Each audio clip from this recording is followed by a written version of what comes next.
because I'm hoping we pass the middle part, and that we on the downslope of COVID. That's my prayer. But we've got to adjust now. And how do we, in this new normal, go forward and do ministry?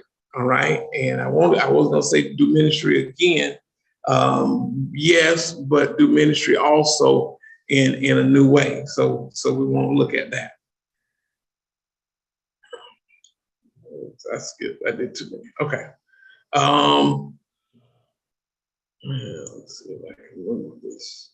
Okay. For many people, the motion of attending church and being involved in ministry were interrupted by the coronavirus outbreak. Now the inertia of staying at home, here it is, and keeping many at home as well as uninvolved, disconnected from ministry.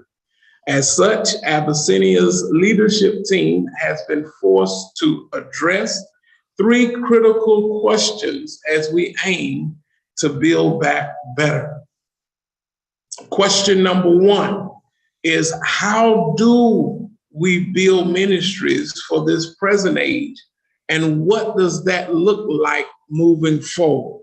All right, I need you to catch this for a second. How do we build ministry now? And how are ministries now going to look going forward? I'll come back to that in a second. How do we hold members accountable based on the defined parameters of virtual ministry? What connotes, what makes a member active versus inactive? All right, because let me help you. One of the things that used to make folk inactive was that we didn't see you for a year, and we put you in the inactive column. All right, so that's changed. Even though we haven't seen folk have seen us because of virtual. But how do we hold folk accountable, and how do we tell if a member is active or inactive virtually? Okay, so there's some new parameters. Number 3, what training do we need to offer to ministry leaders that will allow them to facilitate a hybrid or virtual ministry? Up until now, most ministries have been suspended due to COVID. We are rolling them back out. Remember now, in 2020, we weren't in the sanctuary, and half of 2020, pastor was preaching in the sanctuary, and it was empty, way emptier than it is today. Trust me. And it was me and the film crew, the media ministry, and then it was me and a musician. Then it was me and the praise team. And we've been slowly rolling out. It finally became pastor, the praise team, the media ministry, and then watch this. We opened it to deacons, the deaconess, and ministers. And then when we got comfortable with that, we opened it a little more. And we had ushers to come, and we started letting leaders come and folk. And so then it was members, and then we opened it to everybody. So we've been opening and rolling out ministries slowly. Our ushers, came back. If you're looking at the large ministry, the deacons were here, then the ushers, and then a few months ago, we finally saw the mass choir roll back out. And so there's still quite a few more ministries that we are rolling out. All of the other choirs, we're getting ready to get them back into rehearsal and get back to a youth choir, a celestial choir, a male chorus. Those have still yet to be rolled out. We rolled out Sunday school. and we did general assemblies, and then we started having classes. You had classes where you could go in and virtually and have class with your teacher. And we have rolled out hybrid classes where you can come to church and sit in your class. And like we're on this call, on this conference, Zoom, you can see your classmates, and your classmates could see the material from the teacher. We are rolling things out. This month, we rolled out youth church for our youth, generation of excellence. We are rolling things out. Haven't got children's church back yet. We've got to get district meetings started.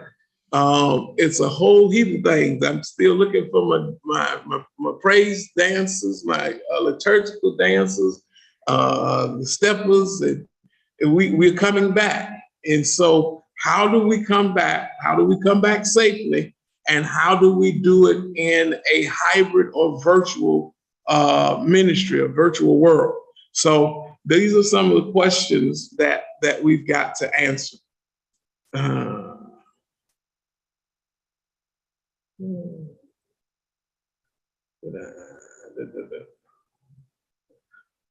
Okay. I want to make sure I didn't miss one. I'm good. Okay. Brief examination of spirit. This is I'm sorry, can y'all see the top of that? Okay. Okay, as we're looking at, this is Christian apathy. Am I there? Because my screen is showing something else. Hold on, sir.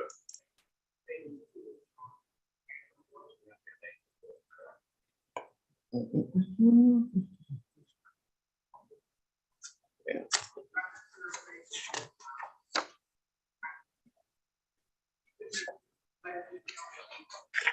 This is just to let them know where we're going. Okay, because I'm, yeah. I'm up. Oh, okay. The aim of the workshop. Okay, I'm reading something and I'm looking down at my notes. Okay. Brief examination of spirit or disease of apathy. Previously reviewed. We'll go over that. We want to examine virtual ministry accountability strategy. And this is mission, vision, objectives, and deliverables, MVOD. Engage in an open discussion based on a few critical questions and examine training strategy. All right. And I'm hoping there's not one up under that. Good. Okay, member engagement survey.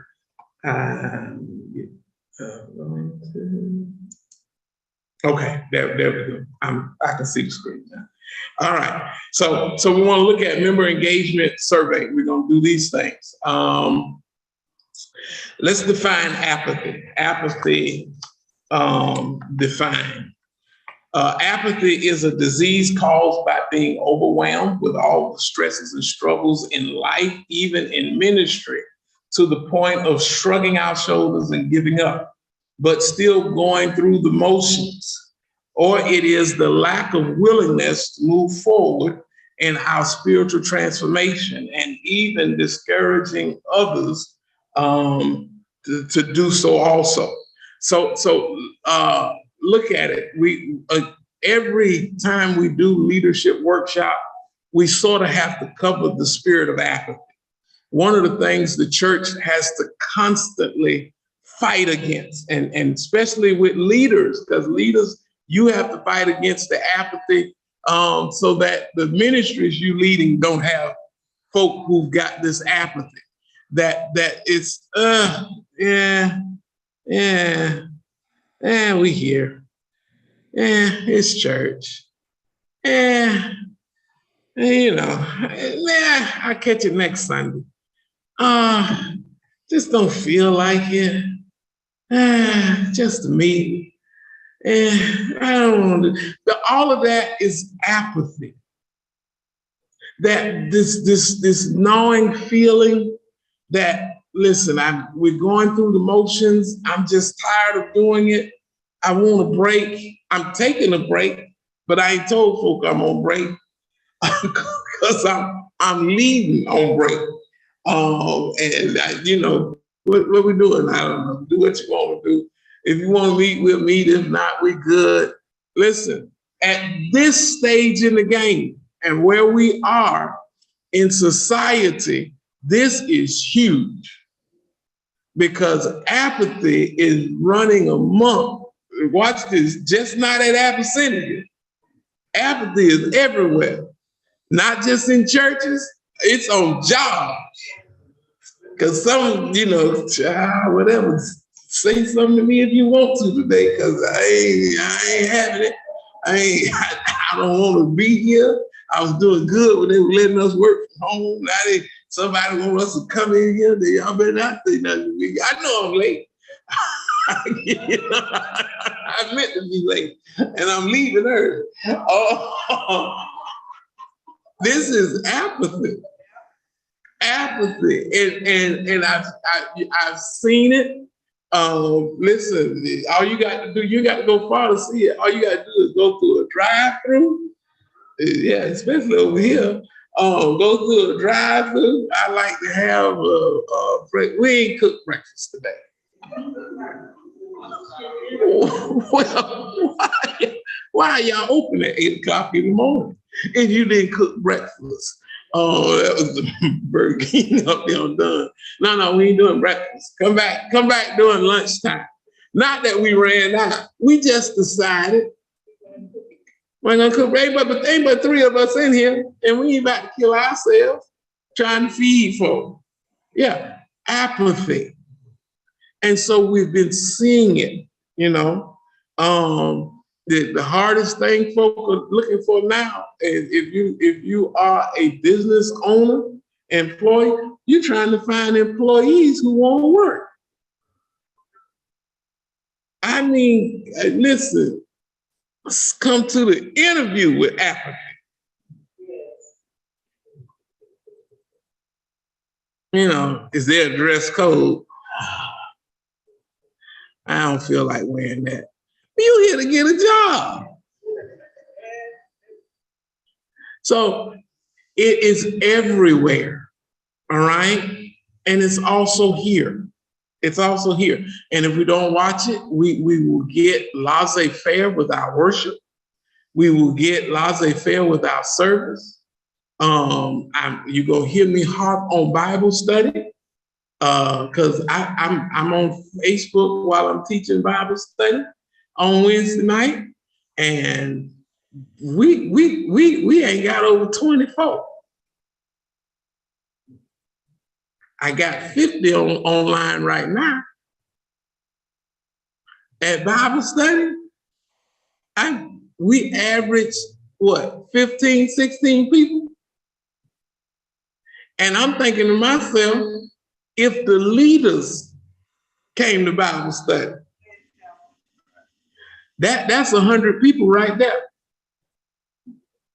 Never mind regular members and never mind visitors and folk who just want Bible study. If the leaders attended Bible study, the numbers would be up. That tells me right there the leaders aren't doing Bible study. And my father's favorite phrases is people only do what they think is going to be inspected. And so I have to put in a monitor now. That's where we're going. Have leaders sign in. Remember y'all used to sign in? Remember the sign-in sheet for Bible study? Sign in? Yeah, sign in. You're going to start signing in online. And the person who's monitoring Facebook, I see you, Sister Jones. I got you, Sister Smith. I see you, and typing folk. Listen, these are the folk who were in Bible study. That'll help a whole heap of us get the Bible study. Yeah, and I'm wondering, what's going on with us? Because as soon as I click over to somebody else Bible study, 90, 100, 150, I'm like, and I know our church bigger than that. We got way more members to be at 14 and 15 for Bible study. So, yeah, there are points where people can pat me on the back and make us feel real good, because it gets a little thick in here on Sunday morning. But if you want to see the health of us, our health shows on Wednesday evening and on Sunday school. And according to our health records on Wednesday evening and Sunday school, we're shrinking. Yeah. Okay. So this is apathy. This is how apathy looks. You doing Bible study tonight? It's Wednesday again.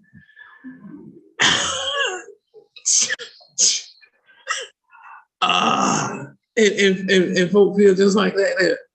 And watch this here. Still, the majority of our membership who are working, still working from home.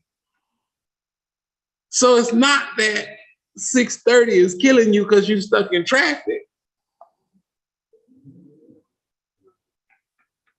6:30 is killing you because you don't feel like sitting back in front of that computer anymore. Because when I turn this off, I want to be off.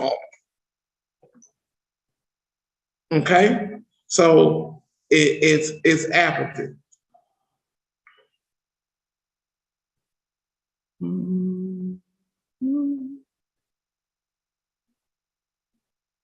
Paul, I only have the first paragraph. Okay. Okay, I'm gonna give y'all the other one for the church. Apathy is the opposite of God's call on the Christian life and destroys passion and devotion, which eventually results in a lack of enthusiasm to follow Christ. As leaders, if we are not helping or a part of a solution to encourage members to stay committed to Christ, then we are most likely in apathy. However, enthusiasm is the key to stay focused. And that's in Matthew 5:16, Romans 12:11, Galatians 6:9, Colossians 3:23, and 4:7-8. Enthusiasm is interest and passion working together with a goal. Now, watch this. Most of us were very enthusiastic when we were saved. We had the can't help it. You remember that? We were so excited. I told everybody. We were so excited. We were inviting everybody. And now we're in leadership roles, supposed to be encouraging folk to keep them from being apathetic to ministry, and we don't have enthusiasm. That there is not this passion to be in Bible study, this passion to worship, this passion to serve. And we've got this lazy spirit or laissez-faire attitude. I catch it. Listen, and what we have to do now is shake ourselves and make sure that we're being enthusiastic. Make sure that we're back in front again, because it's hard to lead from behind. That you are encouraging members to come, to do, to serve, to be present. All right? It's easy, Hey, child Bible study on. You need to click over on Bible study. Yeah. Child, pastor ain't gonna be but an hour unless he ain't paying attention. He ain't gonna be but an hour. We click on the Bible study, or better yet, it's Paul. He gonna be real sharp.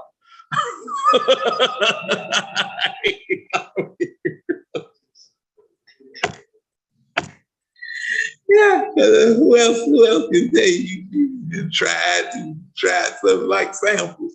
I said, only Paul preached. So bless his heart. All right, let's go to the mission, vision, and objective, and deliverables. One-page document that will define the MVOD, that's mission, vision, objectives, and deliverables for each ministry, and must be completed by each ministry leader. It defines the scope and tangible impact that each ministry is aiming to create. And part of this is you're looking at now your ministry, how this thing looks virtually or hybrid, all right? And what should be your aim for your mission, your vision, and what are you trying to accomplish, all right? And what's going to be, I like the word measurables. How do you know if you're succeeding, okay?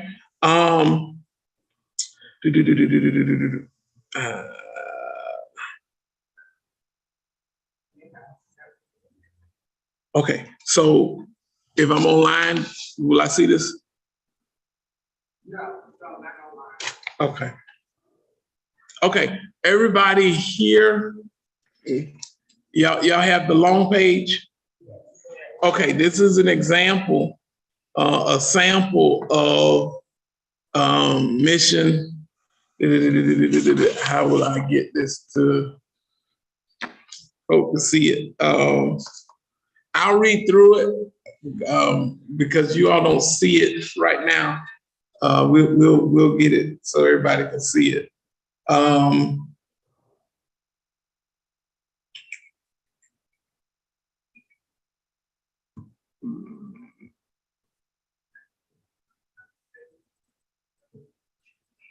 You want to do that?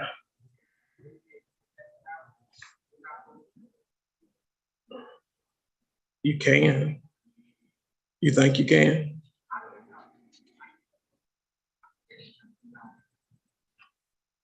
Yeah. Well, I'll wait. I'll put this, hold this, y'all. We'll come back to it. Yes, Ms. Robin.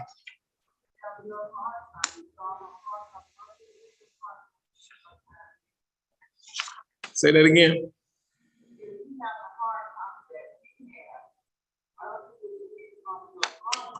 Yeah, I was thinking of reading from the hard copy, but for folk who all these who are online, they just gonna hear me reading and not see how it's broken out on your page. And I'm gonna read it. We're gonna figure out how to get it to everybody.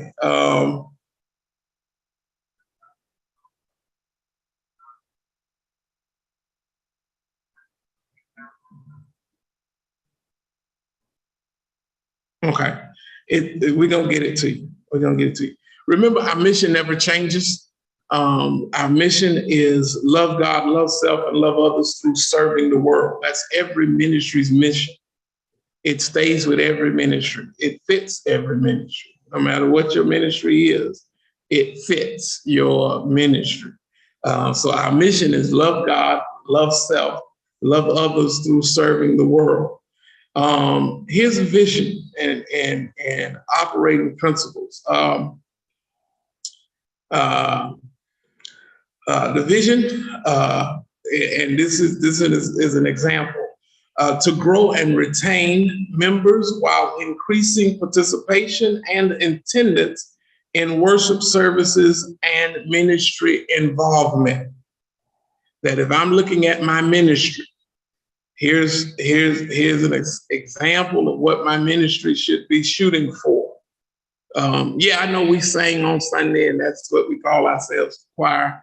Yeah, I know we usher on Sundays, and that's why we call ourselves ushers. But what are we doing ministry-wise as it relates to our mission and as it relates to us, watch this, bringing in folk and training folk and making disciples of folk. And so vision puts your mission, how it looks in a practical sense for your ministry.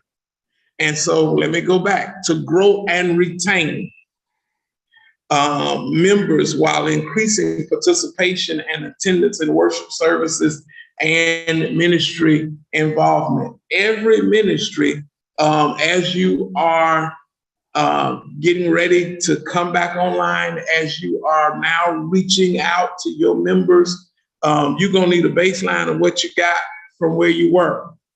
And that means how many people? When before COVID, we had 20 active people in this ministry. The ministry has been inactive for now 2 years, going on 3. Now we're bringing it back. I'm calling everybody. We left with 20. How many do we have now? And here we go, how do we grow and how do we retain those who are in this ministry? Okay, it starts with a lot of contact and follow-up.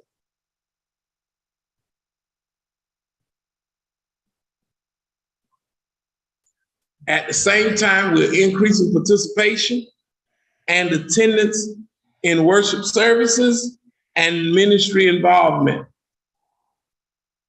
What that means is if our ministry was big enough, say, I don't mean to pick on ushers today, but if it's ushers ministry and it's large enough, watch this here, so that I don't have to keep using the same ushers every Sunday. So now my vision is, how do I get all of us back in rotation so that we have Sundays on and Sundays off, and I've got other ushers ministering on days so I don't get burnout from the same old every Sunday ushers. Yeah, y'all feel me? Okay. Also with vision is listening to our members. Got to be key. Listening is key to member satisfaction and enables us to bring meaningful events and information to the group. Watch this. We are in uncharted waters. Nobody can stand up and say, I remember when COVID was hitting in the 60s and this is what we did. No, there is no blueprint for this. And since there's no blueprint, watch this here. Sometimes you need to hear from folk, because pastor would tell you up front, I don't and I didn't have all the ideas on how we would come back to worship. Matter of fact, there is a comeback to worship team that pastor had to use. And I took me out the loop. Y'all tell us how we're gonna be safe. And if you tell us how we're gonna be safe, if you tell us how we're gonna be safe, we're gonna be safe. Did you mix it all? Oh, dude, yeah. You don't need to be up here with that. Just okay, thank you. So if we see that everybody opinion counts, and so members will tell you some things now. You know, I'm still learning virtual world, and so I got to listen to what virtual folk are looking for. There's some folk who can't come back. I ain't saying don't want to come back, but there's some folk who can't come back. You know, I talked to one of our members, I won't call his name. He said, Pastor, I have zero of my immune system is gone. He said, I can't, never mind COVID. He said, if I catch a cold at this point, I'm gone. And all I can do is stay home with my wife. We are self-quarantined. It got nothing to do with vaccination or anything. He said, I don't have an immune system right now. So I understand that. All right. And I can't feel folk just won't come back. Everybody should be back. I can't take that attitude. Because for some folk, they just literally, it ain't that they don't come to church, but they out in the streets on Saturday and all week. They can't leave the house. So I have to listen and take into account some of the things they're saying. It enables us, when we're listening to members, to bring meaningful events and information to the group. Some things we can do better. Some things we can do different. That will help our ministry now serve in this 21st century. Okay? Also, as you look at that vision, example is to engage members feel more connected and have a sense of ownership and interest in the success of the church. Let me help you. Folk who buy in, that's what we call a buy-in.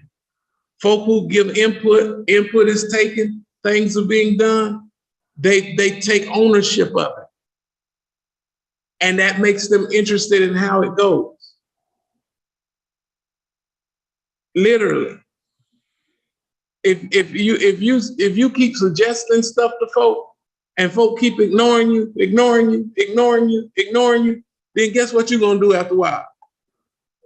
I'm gonna stop suggesting, and right after I stop suggesting, I'm gonna stop coming. Because this is y'all thing. Not our thing anymore. It's y'all thing. And my friend say, you know when a person done left the church when they ask, how y'all church doing? How y'all church doing? Because it ain't our church no more. All right. So those are visions. Those are things that we need to be looking for. Here are our objectives. Our objective is to increase net attendance by 10% by the end of 2022. So what does that mean? If I got 10 folk, I at least ought to have 11 before the year ends. 10% of 10 is 1. 1 plus 10 is 11. Y'all feel me? We're coming back online, but as we're coming back online and rolling out stuff, you understand we start small and then it starts to grow. Are you with me? That okay, we left when we before 2020, we might have had 50 active members. And after being dormant for 3 years and we start back, I might be down to 10. Okay, you got 10 who are with you. How you gonna move forward? And what are your goals on growing? I can tell you right off the rip, your first goal ought to be to call 40 folk who used to be in the ministry.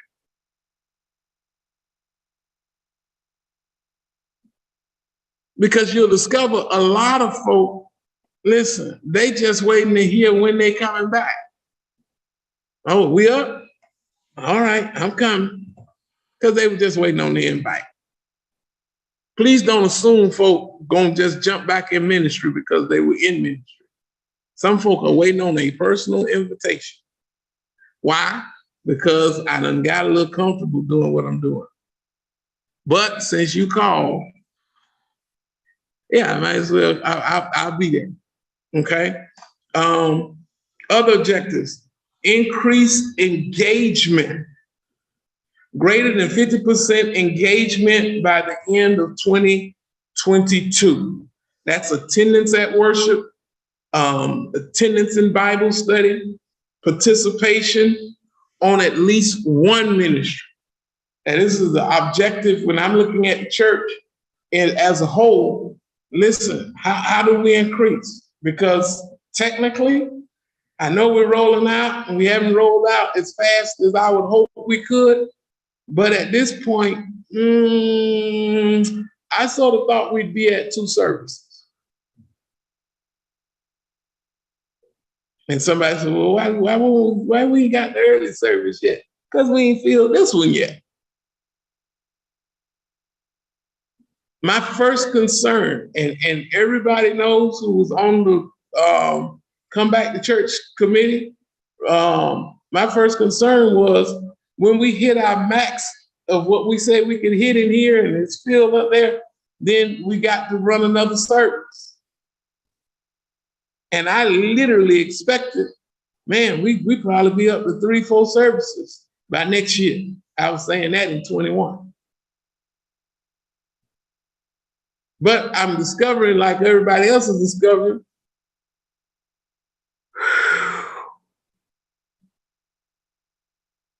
we got a lot of folk at home watching.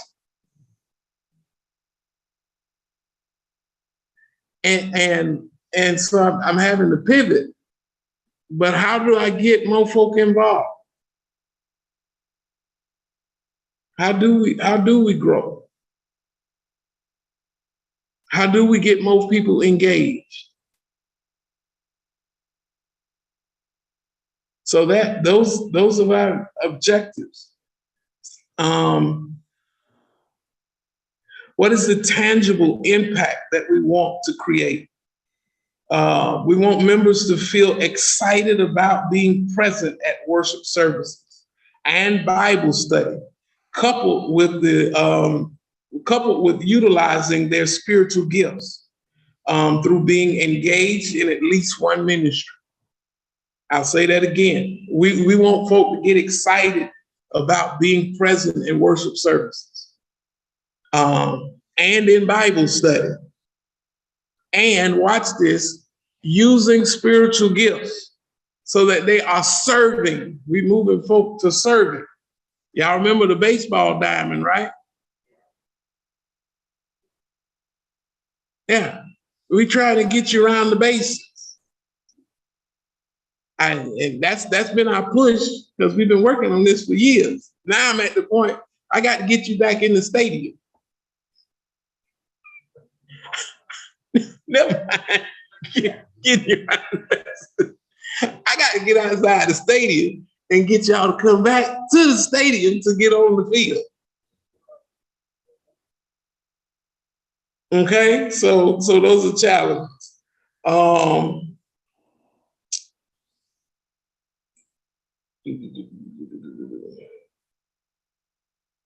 Okay.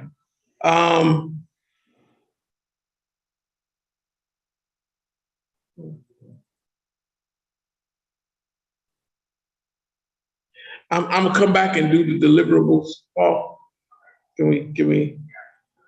We'll come back and do. I'm gonna show you deliverables, but let me touch on some other stuff, and we'll come back.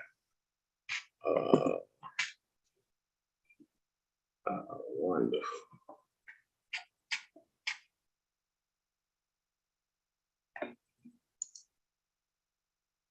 Okay.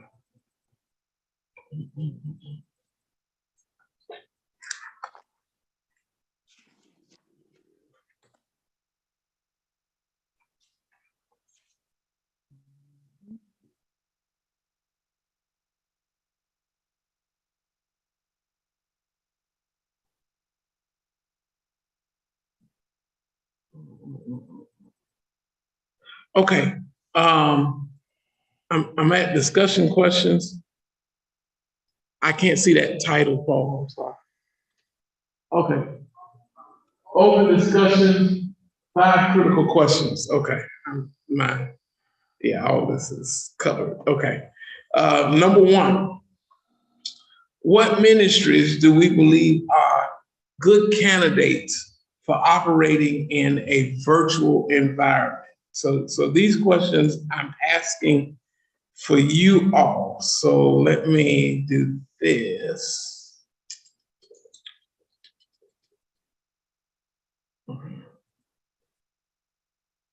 Okay. Let me do this. For everybody who's online, if you want to offer a suggestion, do it in chat, because if I unmute everybody, that's a hornet's nest. So if you would do it in chat, I'm looking at chat now. If you would chat. And so here's the first question. What ministries do we believe are good candidates for operating in a virtual environment? And that's just not for the folk who are virtually online right now. If you're in the sanctuary, you can answer that also. Anybody?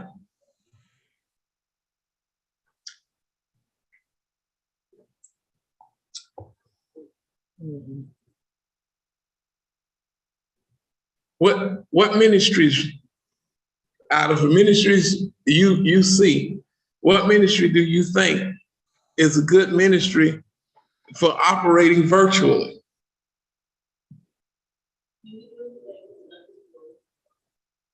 Sunday school, because we've seen it work, right?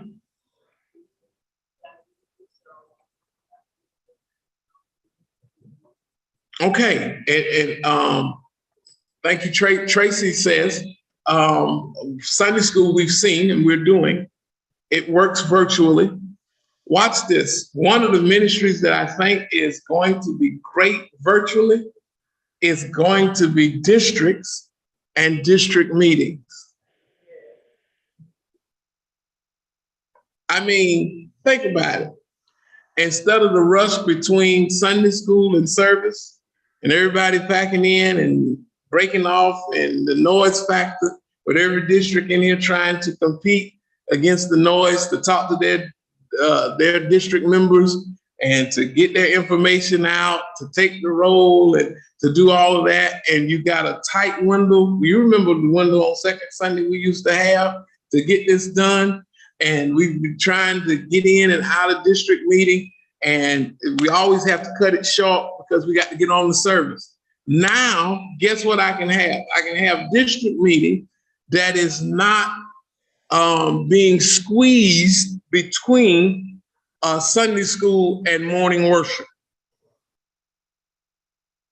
I can have district meeting now, watch this, and even if I've got members who are home, they can be involved in district meeting. As a matter of fact, if I'm looking at it in a virtual sense, we all gonna be home for district meeting. We've got a time that we've sent out and have asked everybody in our district to Zoom in on this, and we got a Zoom link, and folk will do the Zoom link. Other folk will do the one dial phone number for my seniors, so they can just pick up the phone and call in. And I got all of this at my disposal, so I can reach more people in my district. I can do screen sharing like I'm doing right now, share our agenda and the things that we're trying to do. Somebody want to know, well, how much money did our district have for whatever events? Put that up. If we're working on friends and family, and we're supposed to bring X, Y, and Z, can I get volunteers to do this? As I'll volunteer, I can put that person up on the screen. Everybody sees what's needed and who's volunteering for it. It becomes easier because now I'm not competing in a sanctuary filled with other districts. And I can take time out, introduce new members who have joined. Watch this. I can even introduce members who joined through our virtual membership. We want to welcome Sister Smith, who lives in Dallas and now part of Absinthe. I can reach more people. Okay? So I know we look at this and say, I'm used to doing it certain ways, but it can actually work in a virtual reality more effectively. let's see. Linda said grief ministry.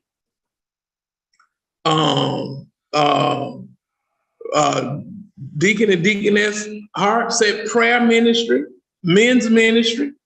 These things can work virtually and be, watch this, as or even more effective as they were before we started doing virtual things.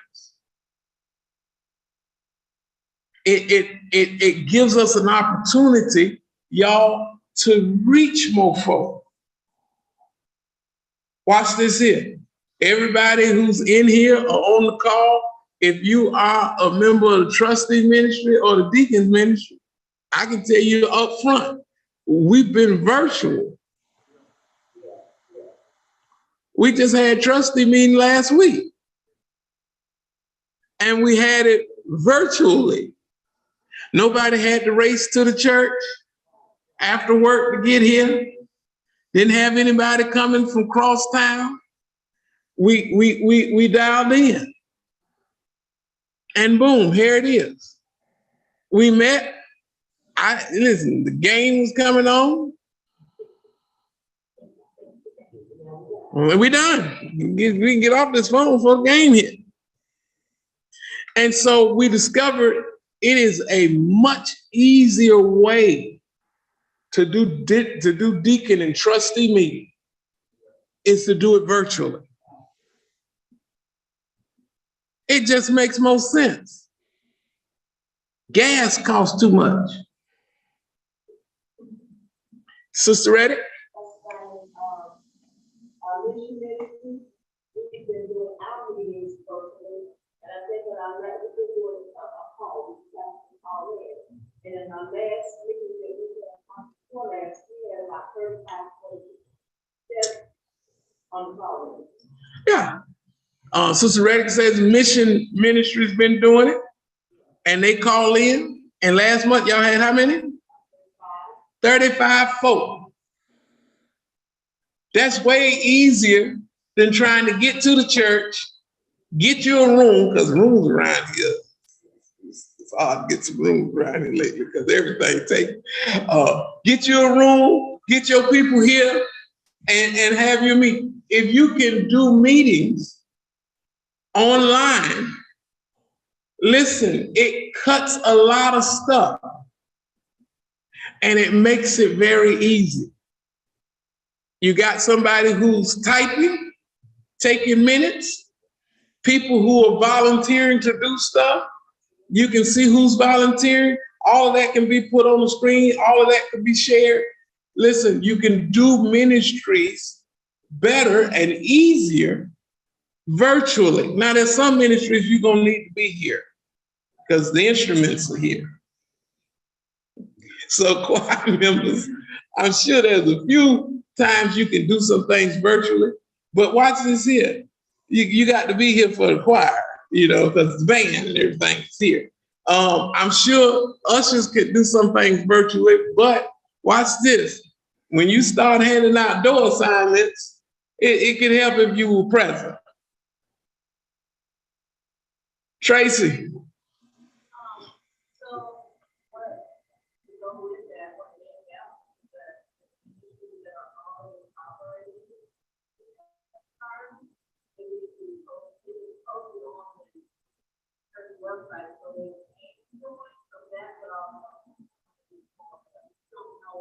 Yeah. So what Tracy is talking about now is how do we schedule and notify folk of meetings? Because watch this, we do flock note for the whole church. We can do flock note for specific ministries. All right, but you got to coordinate that. You can't do that. I'm suggesting with our districts, and I see you, Sister Stewart said, listen, District 19 can show enough do virtual. If with our districts, if we schedule quarterly district meetings virtual, and watch this, I'll sit down and write up the schedule. And when I say quarterly, we've got 3 months and a quarter. And so within those 3 months, let me go back to it because quarter to me is easily defined. January, February, March. All right. If we're looking at January, February, March, then what I want to see is districts 1 through whatever go in January. February, districts 9 through whatever, and then in March, the remaining districts, so that all of the districts aren't meeting at the same time. So once we set your district meetings, you know, hey, we meet the first month in every quarter. So if I'm in that first set of districts, I'm in January, I'm in April, we're meeting, but it's scheduled. And yes, you can see it online. This is the month my district meets. Deacon Freeman.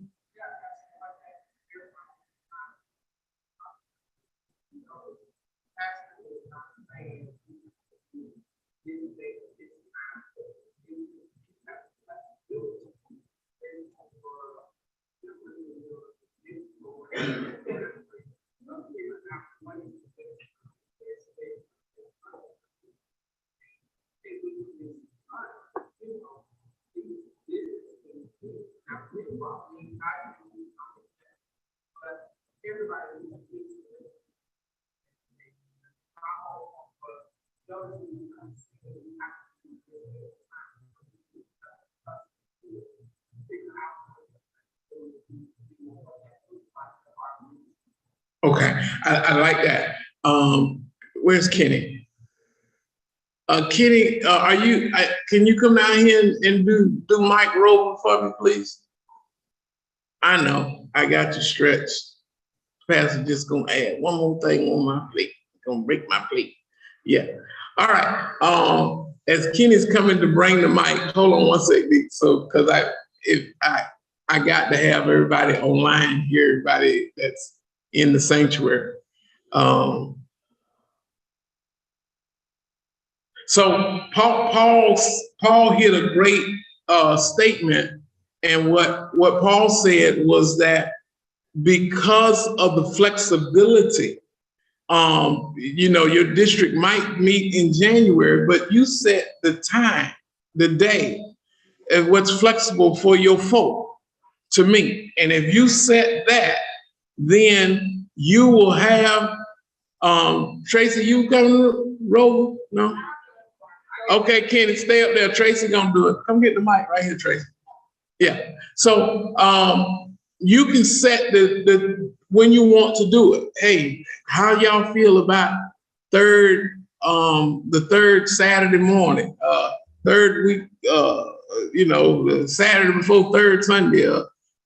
You set the time on when you want to do it. Okay, and you just know you got to do it in that month. All right. Deacon Calvin Rivers. Calvin Wright. I told you Rivers just that quick. Thank you, Pastor. Thank you. For the district meeting report, are we going to be on the same accord for each quarterly? That way we discuss the same thing. Everybody know what we're discussing and what we expect to do. Yes. And I understand what that will put a challenge with, because if I have a district, let's see, if we're planning church anniversary and districts are doing input, church anniversary is in April. So if my district is meeting in January, I got to lay that out for April. If I'm meeting in February, I got to lay that out for April. But here's the challenge. If I'm meeting in March, listen, we got 3 weeks before we start this. I understand where I am on the calendar with the church's event and what the district needs to know. Okay, so you're gonna you will run into that. But as long as you know the church's calendar, you can forecast this is coming up, and get folk ready. Deacon Freeman. And everyone keep in mind also, we're just saying at a minimum, we want you to connect, right? Once a quarter. If you and your ministry so decide that you want to do something monthly, we're not objecting to that. We're just saying at a minimum, we want to make sure everyone is connected to their ministry and their members at least once a quarter. And also keep in mind that based on what's going on, certain events at the church, you could call, I don't even say a special meeting, but even if it's not your month to meet, you could still meet with your members of your ministry based on what's going on in church. So although I may not be able to meet until June, but if I know something is happening in May, I still can reach out to my members just to say, hey, just everyone, this is coming up. Because y'all, let's think about it. Technology is so advanced.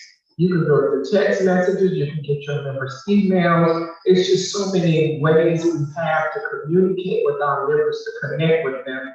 And that's kind of what we want to make sure we begin to do. Yeah. Just as Paul has said, Greg is stating here that, listen, they do their district meeting monthly. And they meet the second Sunday immediately following services. That's District 19.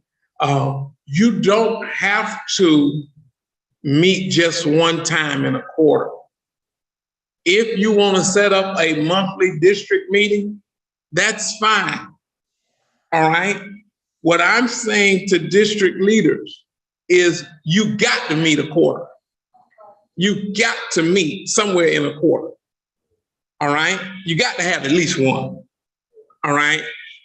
If you want to meet every month and you got a set date, more power to you. I welcome that. All right. But what's easier for, here we go again, watch this word. What's easier for us to inspect is that, okay, I know districts 1, let me just say 1 through 7 should be in the first month of the quarter. So if January is the first month of the first quarter, I know I got districts 1 through 7. I can call those deacons and say, hey, have you had your meeting? How did your meeting go? Because I know you're responsible for meeting. Once a quarter, and that's the month that you're responsible to be meeting in. But if you're doing monthly meetings, that's cool. What we want to know is that you're meeting. And the best way we can track that you're meeting, watch this here.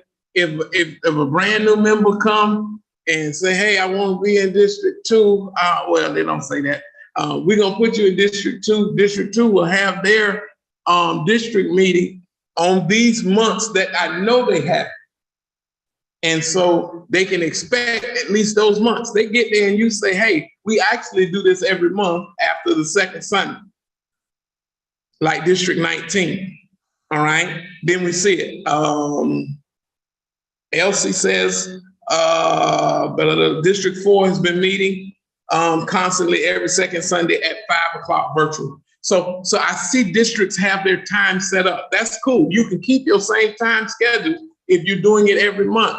But here's the requirement going forward. I'm asking that districts, I'll give you an assigned month where I can at least know, hey, all of my districts are meeting quarterly.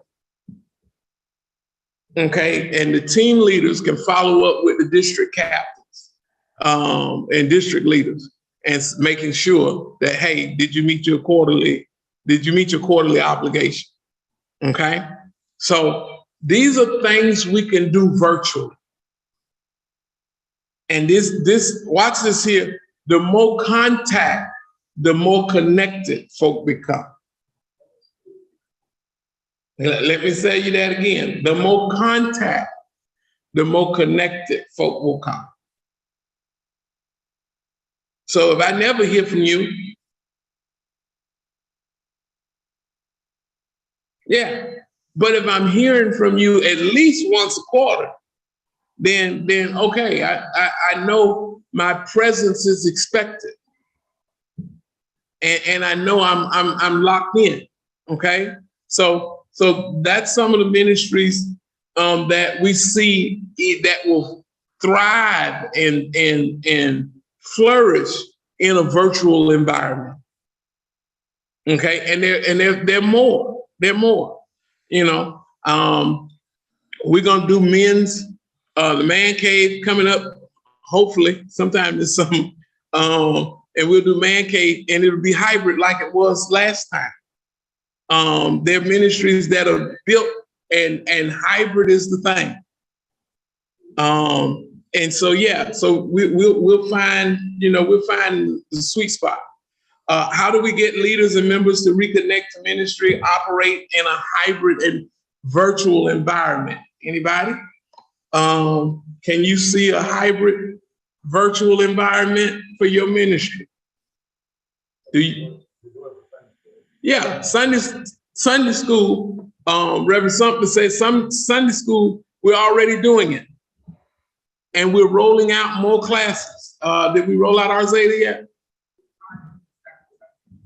Okay, second Sunday in July, Minister Arzada Haynes' class will become hybrid virtual. Okay, so we are continuing to do this, and we will continue to roll out classes until pretty soon you'll look around and there'll be people with laptops and little podiums in here in this sanctuary, teaching folk who sit in a few pews with the class online, hybrid, so that we're growing in two areas. Okay, here's what I discovered about our hybrid classes. I stuck my head in on a few, and I discovered hybrid classes. I got members. We have members who are in class personally; they're here physically. Then we have folk who are at home who are doing it virtually. And here's the caveat. And I'm looking and I see folk who go to other churches who are in Sunday school virtually without Sunday school, and then they go to their church. Let me help you. That is nothing new to Apathy. Yeah, we got folk in other cities. Back in the day when we were running 5 and 6 buses for Sunday school, and I discovered a whole heap of folk were coming to Abyssinia, driving to Abyssinia for Sunday school, leave Sunday school, and go to their church. And Dad was like, son, that's a sign of a good education, a good Christian education. And he's like, no sweat. I said, you gonna let other people come over here? He said, I can't stop nobody from coming, but people who are hungry for the word, they'll come and get the word. And he said, more power to them. I ain't mad. They leaving after Sunday school, they going to their church. And so we see, as we're doing hybrid, you've got folk who are locally here because they live in Jacksonville. You got folk who stay out of the city in Sunday school with you, in the same class. You got folk who attend different churches in the same class. Listen, hybrid is working. And so our goal now, as I told Deacon Freeman, let's start. We're going to roll it out, and we're going to keep rolling until we can get everybody. And I don't see why we can't get back or surpass 1,000+ folk in Sunday school. Sister Ebony. While Ebony is there, I've got Sister Minister Jolene Hall. Okay. Okay, that's to me. Yeah, I want to see if I can upload it. You know? Okay.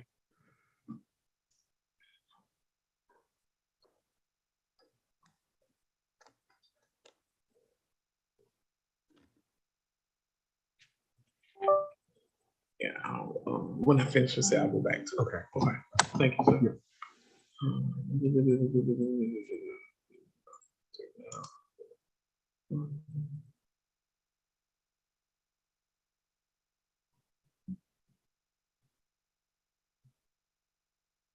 Give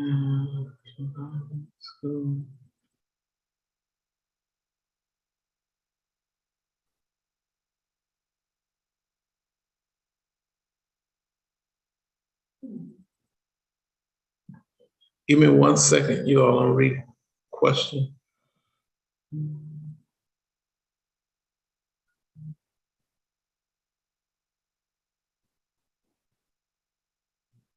Yes. Okay. Minister Hall asked a question.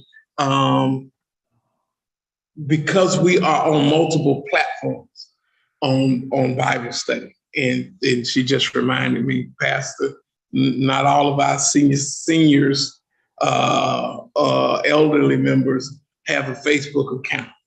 And so they're not on Facebook or YouTube. And so she asked, will there be any training for our seniors? And yes, that is, you'll see me get to that part in a second, where we will be training our seniors. One of the things with our senior mental health thing, part of that training was to get you acclimated to use the computer and being online and doing Zoom. So we're going to continue to do that also. So yes, Joy. Sister Ebony. Good morning. Good morning. I know that in regards to the music ministry, there's been several things that we've kind of worked out to make the transition back to church easier for members. The entire pandemic, our women's choir had needed a call just to keep members connected. They were not able to be in church due to whatever the health issues were, or just not having a hold on COVID at the time. So since COVID started, we have been doing a call. I know that since we're kind of half in, half out with most members back, but not everyone back, we also have apps, band app where we keep in constant communication with members to let them know, from what songs we listen to filling out surveys. We also wrote out a music ministry newsletter to keep people updated. So just having different modes of communication for different members, whether it's the senior member that didn't deal with the computer much, or to the ones that are very technologically savvy, that can do things on different type of apps. Just having those things available, I think, would make the transition better for members to come back and be reconnected. Also, we make available a few people out of the choir just in case some of the older members don't know how to work apps or pull things up. They're available before or after rehearsal, so that if they need assistance, then they can get that. Okay. And kudos, because I know Minister Cowles has definitely been working on keeping contact and keeping members informed through different methods. The beauty of where we're headed, and I'm excited because watch this, where we're headed, even Pastor got to get trained. Deacon Freeman and Brother Bolger are working on the app that's going to go on our phones, but also with that, it's going to allow you to access your ministry like the choir, and Minister Cowles will have the song list up. So I can literally pull on my phone, touch Apathy app, open it up, and I can go into my ministry and see what my ministry is doing, okay? We're trying to get a whole heap of stuff online for folk. And watch this here. Even Pastor is behind on the learning curve. And so I'm required to sit down, figure out, work enough with it so that I can get comfortable using it. So I'm asked, I don't want my seniors to feel bad. Because listen, a lot of us who are not seniors, we still trying to figure out these things too. so we can figure it out together. You know, I'm keeping my grandson, and I woke up this morning and opened his room door, and he's got the television on a tutorial on his Nintendo Switch, and he's troubleshooting it on TV.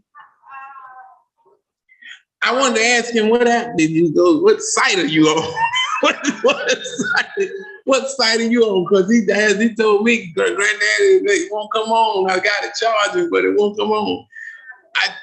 I don't know what to do with it. Okay, we'll plug it in a different plug and see if that works. That's my suggestion. I get up this morning, he's on, I guess, YouTube or whatever, but he's troubleshooting. And if it still doesn't come on, then you need to try this reset. And I'm looking at it, and he's sitting there with his switch, doing what the man on the screen doing.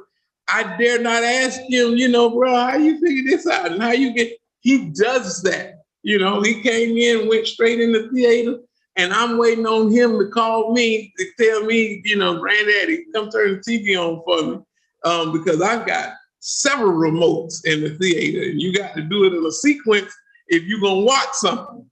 And next thing I know, I hear the movie playing. I stick my head in, I say, yeah, I'm watching Spider-Man. And he has sat back, and I'm like, listen, it took me 3 days to figure out how to get the different stuff. This little joker just got here 10 minutes ago. So listen, this learning curve is new. We don't jump on it like these other ones do. They know it, but we got to train ourselves.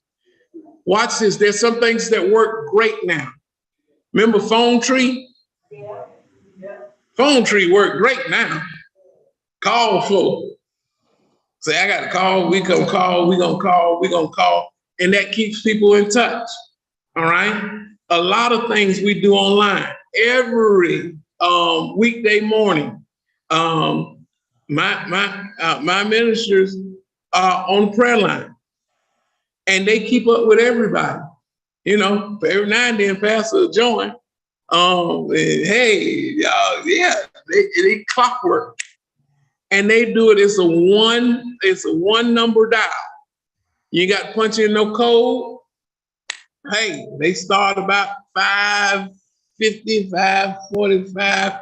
It's the time that I'm fast struggling. Trust me, I got CPAP on, and I'm out there. Anyhow, but they're there, and watch this. Go through prayer lists. They discuss who's sick, who else they praying for in the church, and this is an everyday thing during the weekday.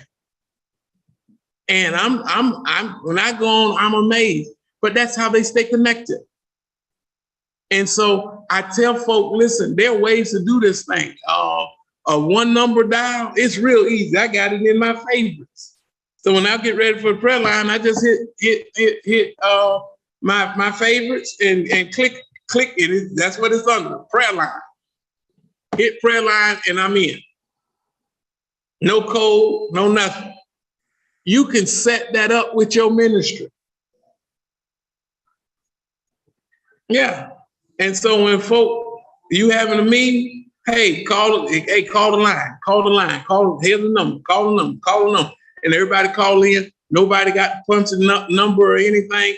Everybody's on. So you can do that. Okay. Let's see. What should the minimum requirement be for engaging members in a virtual ministry? We've already talked about it. I want quarterly, especially for districts. Other ministries, you got to sit down and look at, you know, how often you need to meet. Everybody got to meet at least in a quarter, but how often do you really need to meet? If you are ministering on a regular schedule, then you got to be meeting on a regular schedule. It would make sense for the choir to minister every Sunday, but meet only once a quarter, because that would sound horrible on Sunday. So they meet every week because they minister every week. Okay? The youth are back to meeting, but we got to get the youth choir going. And so they will be meeting on certain weeks in a month so that they can come back online. So you have to figure out how your ministry works and what your ministry is required to do. That will help you see how often or how space you can do your meetings. Okay. Let me put that chat back up there because I'll.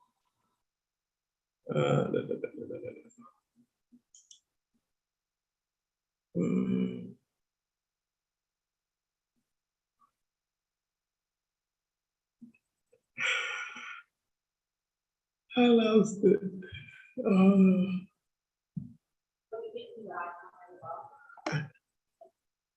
Oh, I can't. Oh, bless your heart. I gotta click the computer. It doesn't show me everything.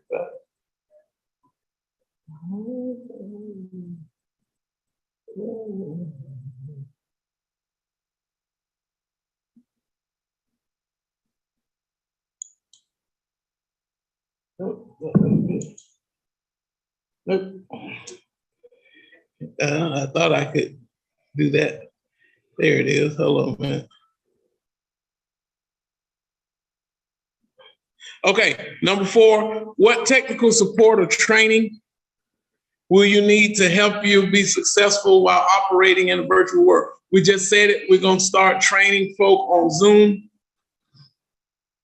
We'll start training you on Zoom and GoToMeeting and one number dial. So everybody will have all these things at your access, okay? Remember how I told every district you needed a new members coordinator? Every district had to have a new members coordinator to make sure new members were being engrafted in your district. You still need that person. That person is still very important.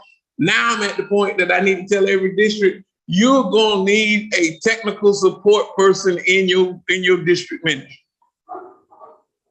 that's gonna help you do stuff, all right? You need somebody who can set your Zoom up. If that's not your cup of tea, but you got a person who can set the Zoom up and run the Zoom, then okay, it's time now to, hey, I need you to step up and help us in this area. Every district, you need to start looking for your technical support person. All right? That's gonna do 2 things. It's gonna help you get some younger folk involved in your district. Yeah, because we all have children running our technical support in our districts in a minute. Yeah, so you might have to get the grandbaby, or get one of your members who are in high school or junior high, and say, hey, we need you to help set up the district so we can be on Zoom, and give them the instructions and let them come and help you. All right, because that person nowadays, let me help you. IT people who can help with technology in this season, they worth their weight in gold. I mean, I'm just gonna be honest. If you work in IT right now, child, you go in and ask for a raise right now, because listen, you are highly needed. Okay, and so every ministry needs somebody who's got some kind of technical skill.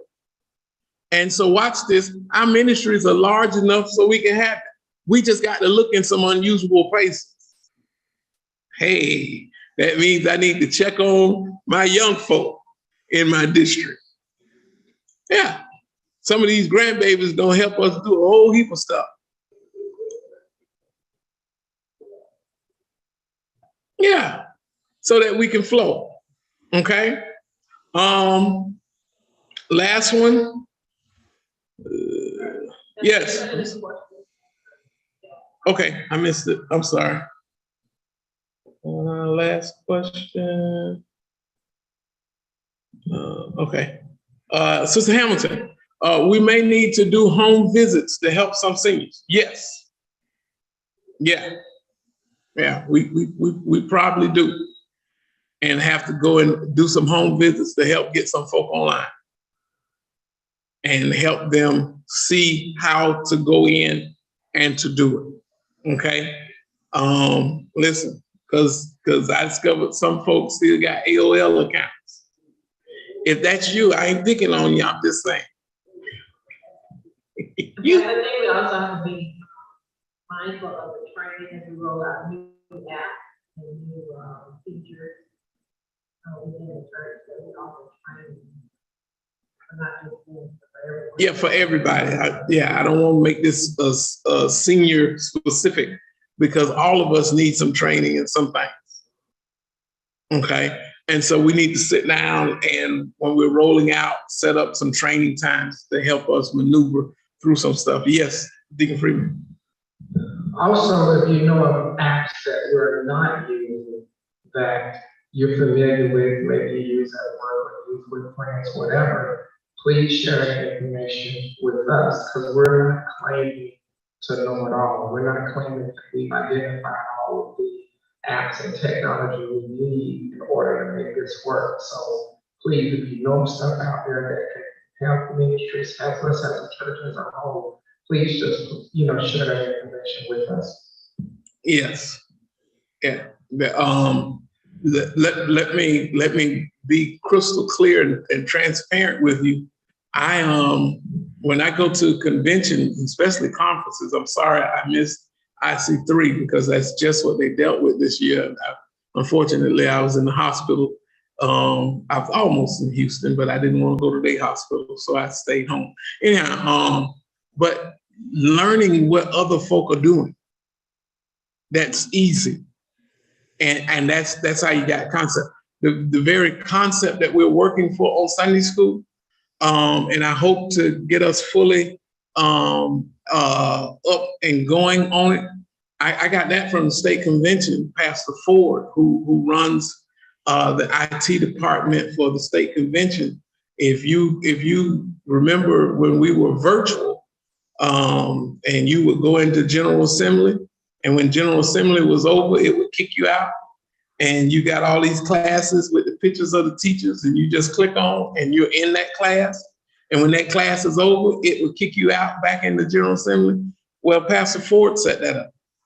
And so I'm talking to him and everybody, hey, I need to know how to do that. So I can do that at home because that looks like how I want Sunday school to work. So we don't know it all. I'll be the first one to raise my hand and tell you that, listen, pastors got to get trained in this curve also. And I am looking, I ask pastors what you're doing, what you're using, because listen, at this stage, again, we are in new territory. And if I see a man next to me who got a wheel and it's rolling and I got a block, I'm going to try to figure out how he got his block into a wheel so we can roll too. Okay? So that's part of it. Number 5 says, are there areas or things that we may need to address or change in order to motivate members to become more engaged in virtual ministry? Do you see any areas or things that we need to address or change to motivate members to become more engaged in virtual ministry?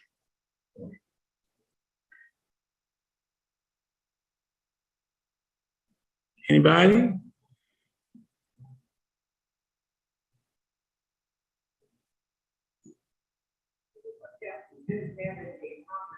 With the members, with the reshare, Editor would always call us and just have a conversation with the members, and it's been ongoing since the pandemic itself. So she would call and say, this works for the new members that we have that interested in reshare, and I need to go on another website with you all, so let's do the go-to with you all. And I will send out emails, and so with us being a part of reshare would let us sometimes go into the area brief leadership, the whole website for things that we needed.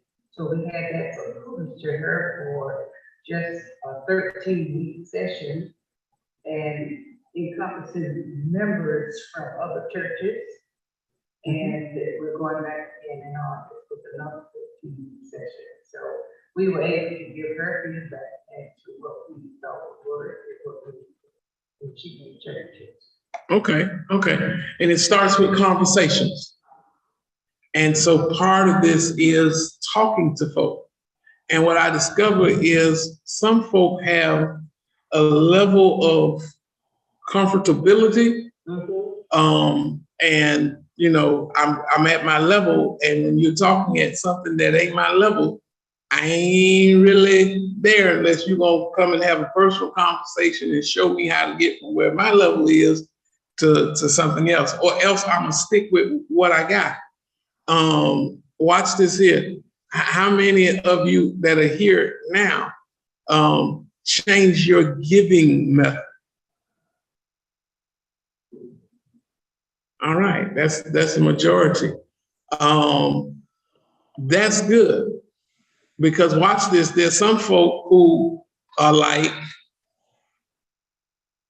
nope, I'm gonna keep it to what I do, and I'll keep writing checks and putting them in envelopes and putting the envelope on the shelf until I get my grandbaby and my daughter to come by here and pick them up and take them to the church. And so they drop off 4 and 5 at a time, because I ain't coming this way. I'm watching it from home, but I know there are other things, but I'm gonna keep it with what I do. So some people, it's where your comfort is. It's where your comfort in it. And as I had one member say, oh yeah, oh, I don't trust that Cash App.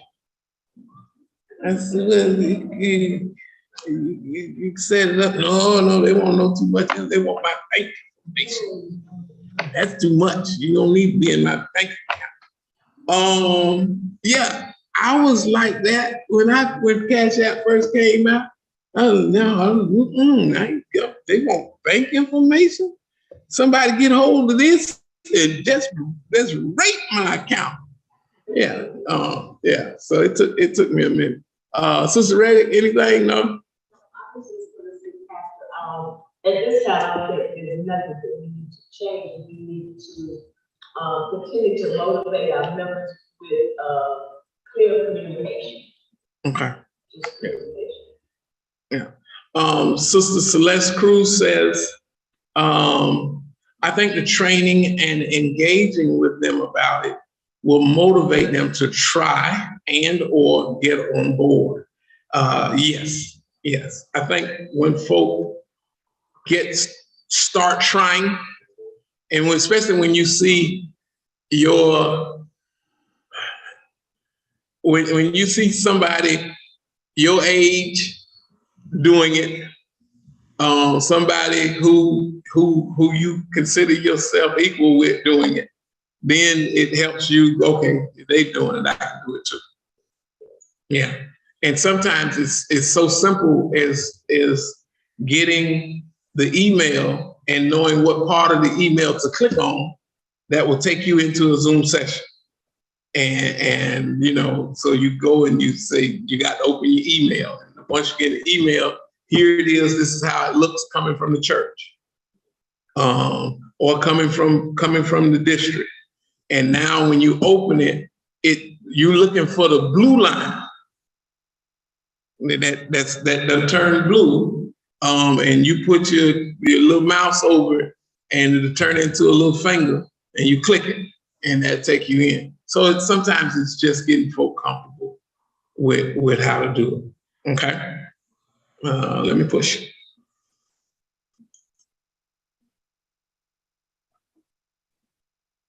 So training strategy. As we continue our efforts of building ministries for this present age, we must offer technology training in various areas in order to equip leaders at Zoom, GoToMeeting, conference call.com. Encourage ministries to use social media to achieve social ministry. Now let me push there.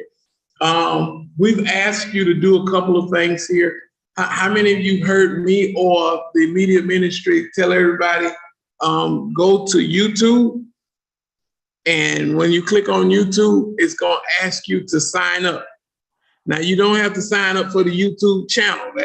You can skip that part, but you want to sign up so that when you come back, you can sign in and you see your name come up at the top in the right-hand corner. Then you go to Abyssinia and on YouTube, and you subscribe to our channel. And when you become a subscriber, we tell you to subscribe and hit the like button. That's the thumbs up button.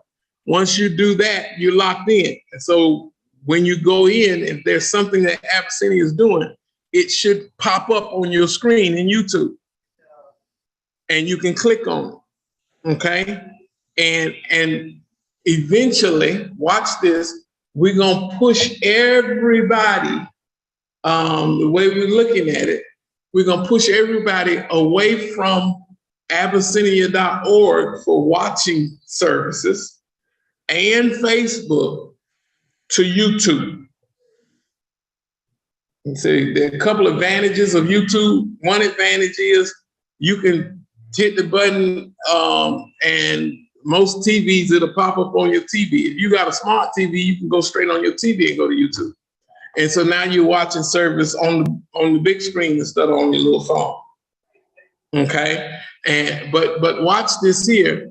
The more traffic we drive to YouTube, once we hit a certain number of viewerships, then you start seeing, when you go back to look at something that has already been recorded, and you click on it, it'll start playing, and then it'll get interrupted and say ad starting in 3 seconds.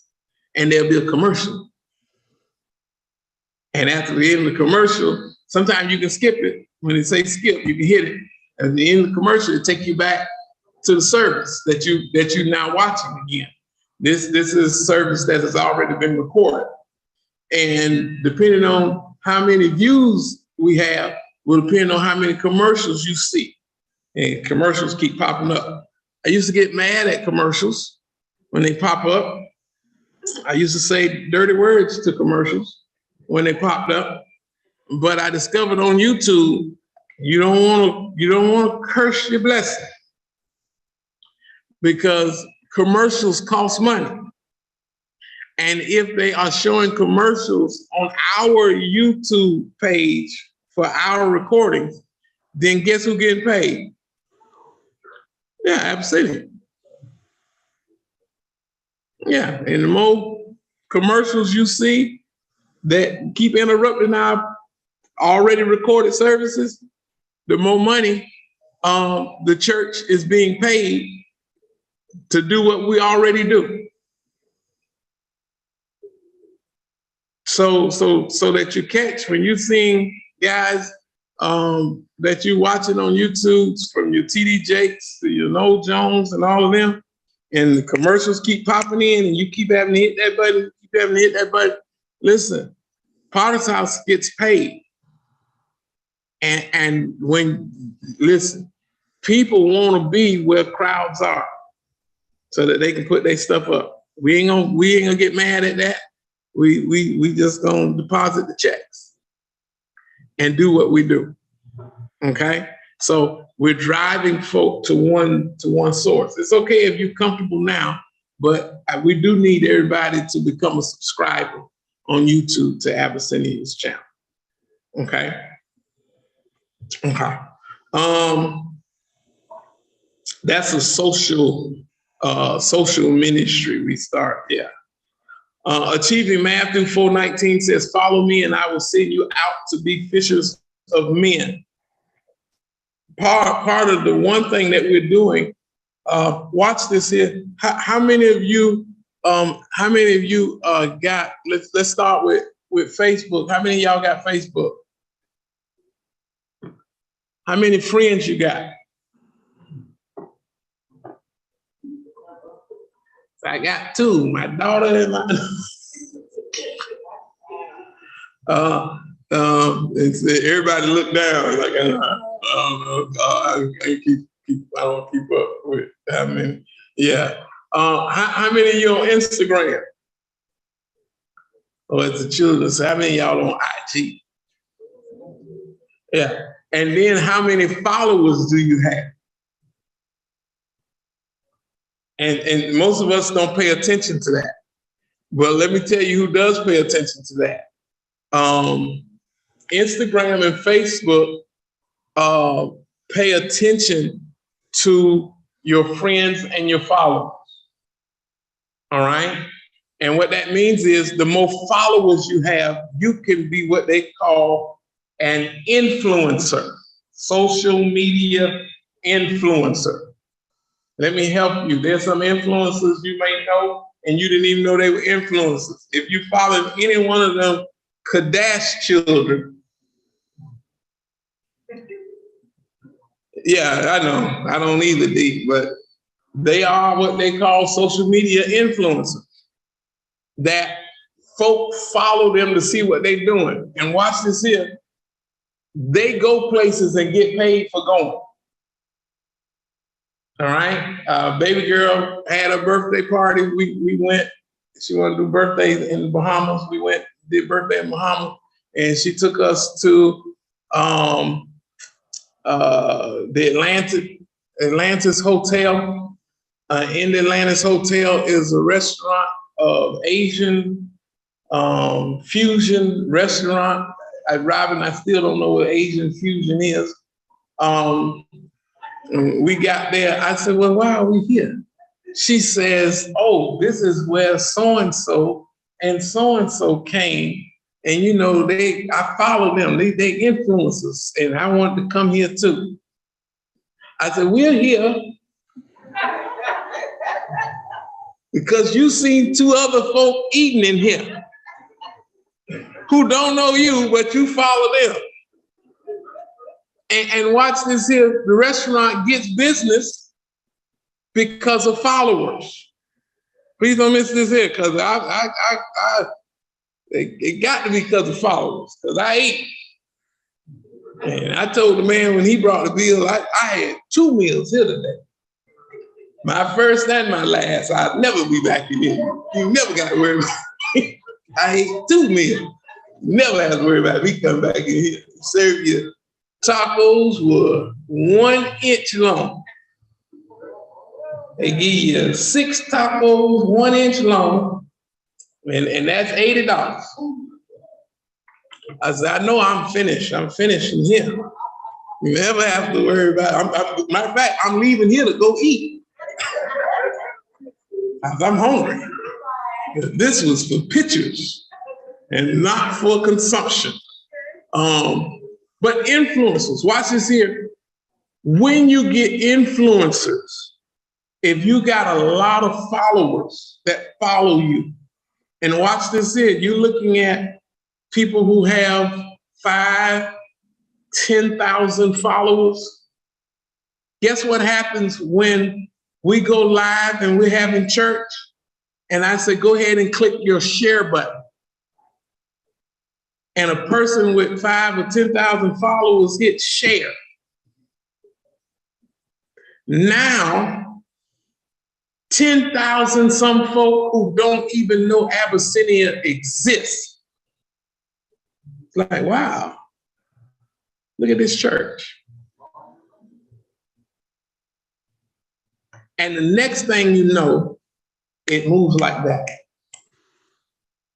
And so when I say go ahead and hit share, share your, and you got to share, when you hit share, you share your post. You're posting it on your site. You're posting service on your site. And everybody who follows you, everybody who's friends of you, they see the service. Watch this. If I got a bunch of folk following me who don't know Jesus, the one thing I want to make sure I'm doing on Sunday and on Bible study is I'm posting the worship and the study of God's word. Because when you know you got folk who ain't saved that follow you, because you do a lot of foolish stuff, and you got a lot of people who follow you, and you don't talk about Jesus hardly any on your Instagram or on your Facebook. Here's the one time you can become a fisher of men.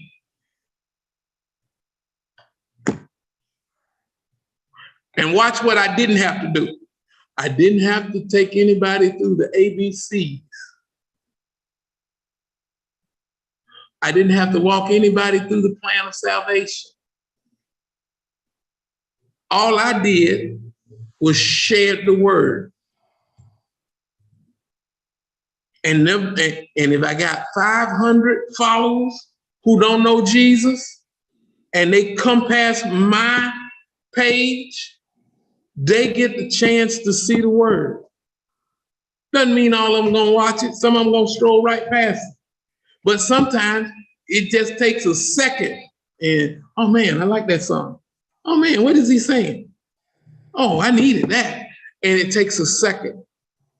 And just like that, you've witnessed to more people than you've witnessed to in your entire life.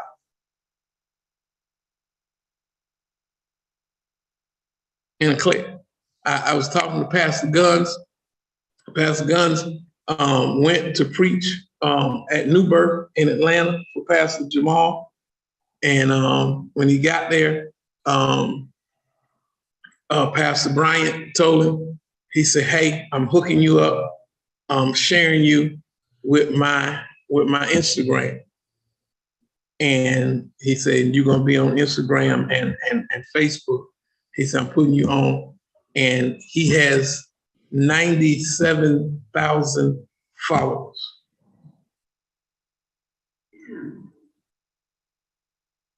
He said, Gene, I preached. He said, never mind how many people were in the sanctuary. He said, there's a lot of people in New Birth holds a ton of folk. He said, there's a lot of folk in the sanctuary. He said, I didn't even think about that. He said, I'm watching as he's got almost 90,000 folk who are actively viewing. He said, I never preached to 90,000 folk at one time. I said, man, how was that? He said, that was wonderful. He said, you know why it was wonderful? He said, because when I finished preaching, and he said, and I got back here, he said, folk who watched me out of that 90,000 looked me up and clicked and became followers of us. He said, my follower list went through the roof because I preached and 90-some thousand heard. And he said, now, St. Paul, when we online, I got all these people who are watching from my site simply because I was introduced to them by Pastor Brian. That's social influence. This is what evangelism in the 21st century is starting to look like.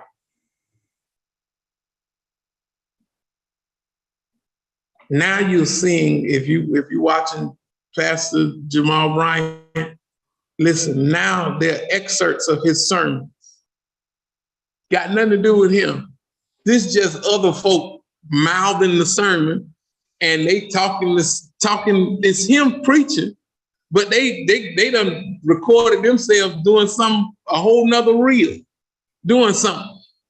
You got in one part, he say, listen, if you know me and you don't, and I don't associate with you, listen here, you cut me off. He say, you ain't gonna find another me like somebody like me. I'm one of a kind. That's him preaching. But I'm watching, I done seen 40 other folks saying that same line with his voice as they doing something else. Folk who don't know him, don't know Jesus, don't know, but yet they are repeating his sermons.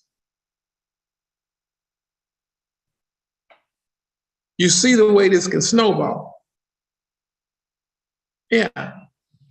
Because watch this, if something silly can go viral and hit 100,000 views, I believe something spiritual can go viral and hit 100,000 views. So that's why when you hear me say, go ahead and share and post, you're posting the folk who follow you, who want to see what you're doing. My media ministry fusses at me along with my children. My son fusses at me almost every day. Dad, you haven't made a post in a while. Dad, you need to make a post. Dad, somebody didn't hack your account again. You know why they're hacking your account? Because you haven't made a post. I'm posting service. He said, yeah, you're posting, you're sharing, but you yourself haven't made a post in a minute. He said, you need to post something. I said, okay. So I've got to move out of my comfort zone and do more posts. I did the last couple hours at the boat. And so I got to do more posts. I got to show up. So you probably see me riding the bicycle doing the posts with sweat running everywhere. Me looking for my lung that I left on the last street. Because folk want to see what you're doing. And while they're seeing you, you've got opportunity to speak into their spirit. And posts don't have to be long. Just be relevant, as my teacher liked to say. If nothing else with your sermon, be relevant. Okay. Let's see what we have. Address the most current trend, which is people are no longer coming to a church building. Yep.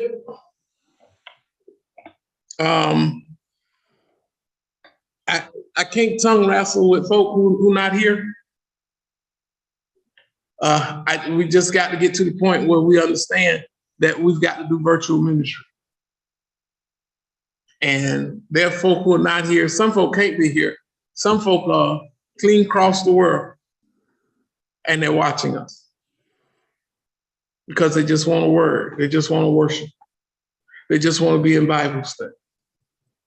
Yeah. And that's cool. So part of this social thing is, and let me help you, this is not going to be a fad. And I know we all waiting because everybody gonna come back next week because next week the deadline. Sure enough, everybody gonna be here next week because next week is Easter. And everybody come back for Easter. Guess what? Easter came and went. And guess what we discovered? Oh, I know they're gonna be here for Mama's Day. Because that's not only were they not here for Mama's Day, some of them took Mama. Took Mama to brunch. Show Mama how to drink bottomless mimosas. Mama didn't even know such a thing existed.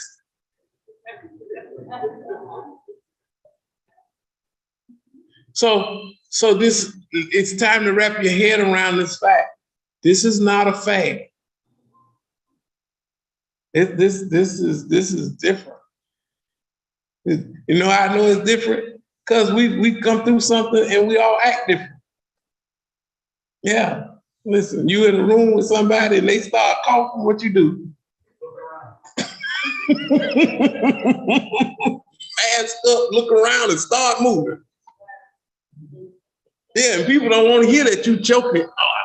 Oh, no, it's COVID, man. Don't choke like that. Yeah, don't sneeze. Lord have mercy. And please don't let me feel you sneeze. You sneeze behind me and my neck got wet. Oh, God, you done gave me something. Yeah. So there are a whole heap of new things we doing now. Yeah, we just don't. And watch this here, because I swore, Robin, I swore that when they reopened, I knew Golden Corral was gonna go out there.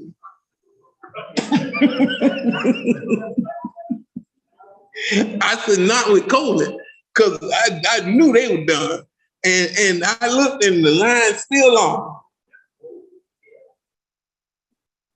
I said, boy, that's my OCD won't let me, because you in line coughing, I put my plate down, I'm done.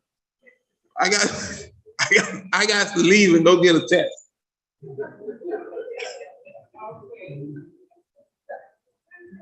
Yeah, because we become self-conscious of stuff now. Okay, and things that we didn't mind, we thought it was cute when the little boy was putting his stick back up under the chocolate fountain. Yeah, that ain't cute no more. All right, let's move. What's next? Did I miss something, Paul? Yes. The only thing I was gonna say in the handouts is, what's after the, training was the engagement survey. So if you look in your document, but it's not a slide for that. So, if you want to briefly talk about the survey, you know, how we plan to administer that to the members, and we're gonna be asking leaders to, share this out as well. Okay. So it's not on here, but let me.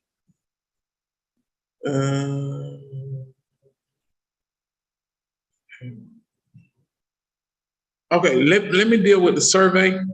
For those of you who are online, you won't see the survey, but we will make the survey available for everybody. I want the members to do the survey, but of course, before I can get members to do the survey, you know, I will have to have all of the leaders do the survey. If you're here in the building, in your handout, you see it. I'm on page 6. Church membership engagement survey is the name of it.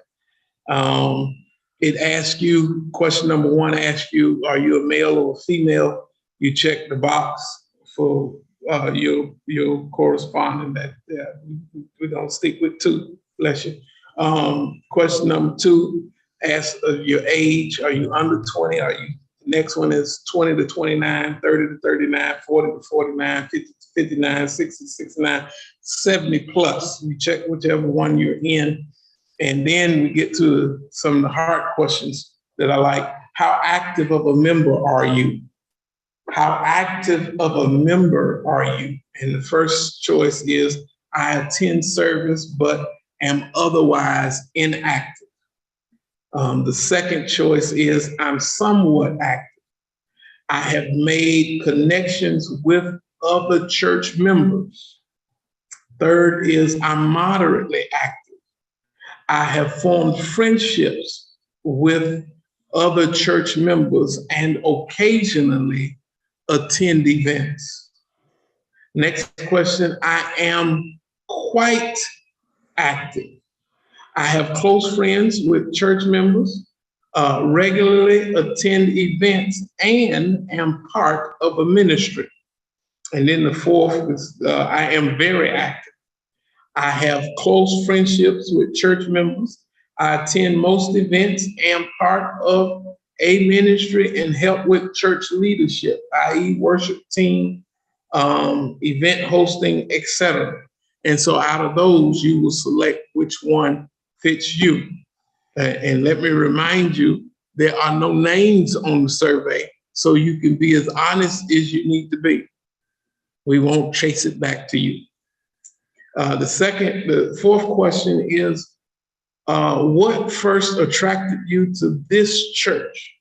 And you can check all that apply: the worship, the sermons, the community, the activities or events, the refreshments, the opportunities for outreach, close to home, convenience. I knew other church members who attended. My parents and or other family members attend this church. I share the same denomination as this church. I heard positive reviews about church.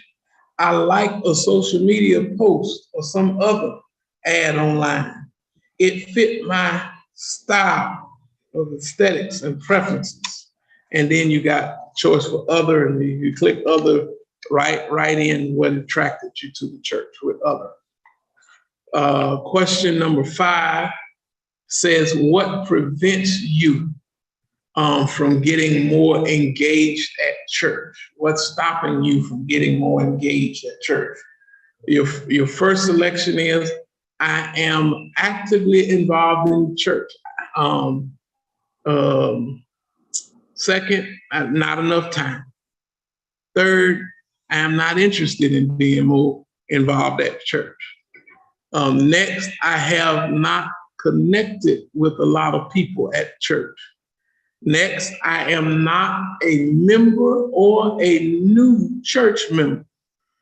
And then transportation issues or other. You check which one applies to you.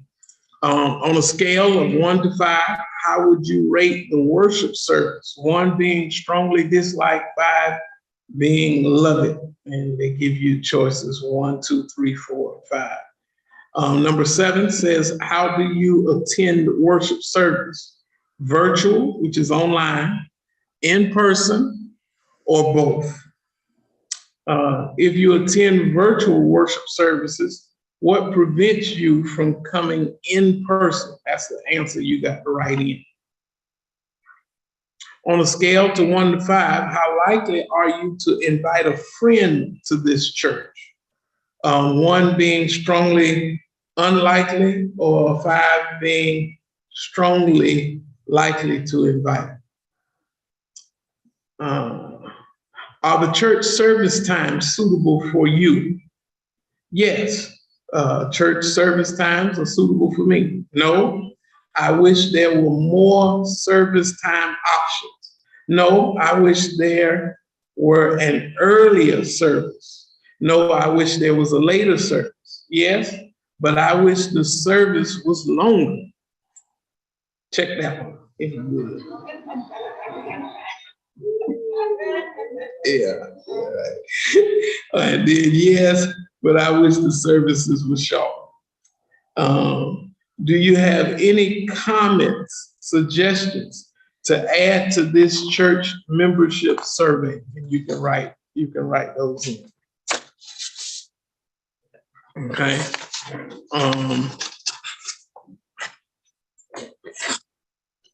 So here's how we're gonna wrap up. The next steps is to distribute the MVOD template to each ministry leader, work with ministry leaders to complete their own mission, vision, objective, and deliverable document. Administer member engagement survey via the church's website or text message. Create various training sessions based on technology needs that we identify. So we're going to have some Zoom training sessions here at church, and we probably make that hybrid so that folk can sit in on those. Establish hybrid approach for Bible study for fall 2022. Listen, we are hoping for the fall that we get our Bible study teachers back and we start doing, moving towards a hybrid Bible study, which means we're in person and online, all right? So you can come or you can watch. That last one is establish mobile app, which is soon to be released as Brother Bolger and Deacon Freeman get it. They will definitely roll it out. Gotcha. And then I got breakouts of folks, so we good. We're good. Questions and answers. At this point, I can take your questions. For those who have questions, be it online or here. What you think? Anybody?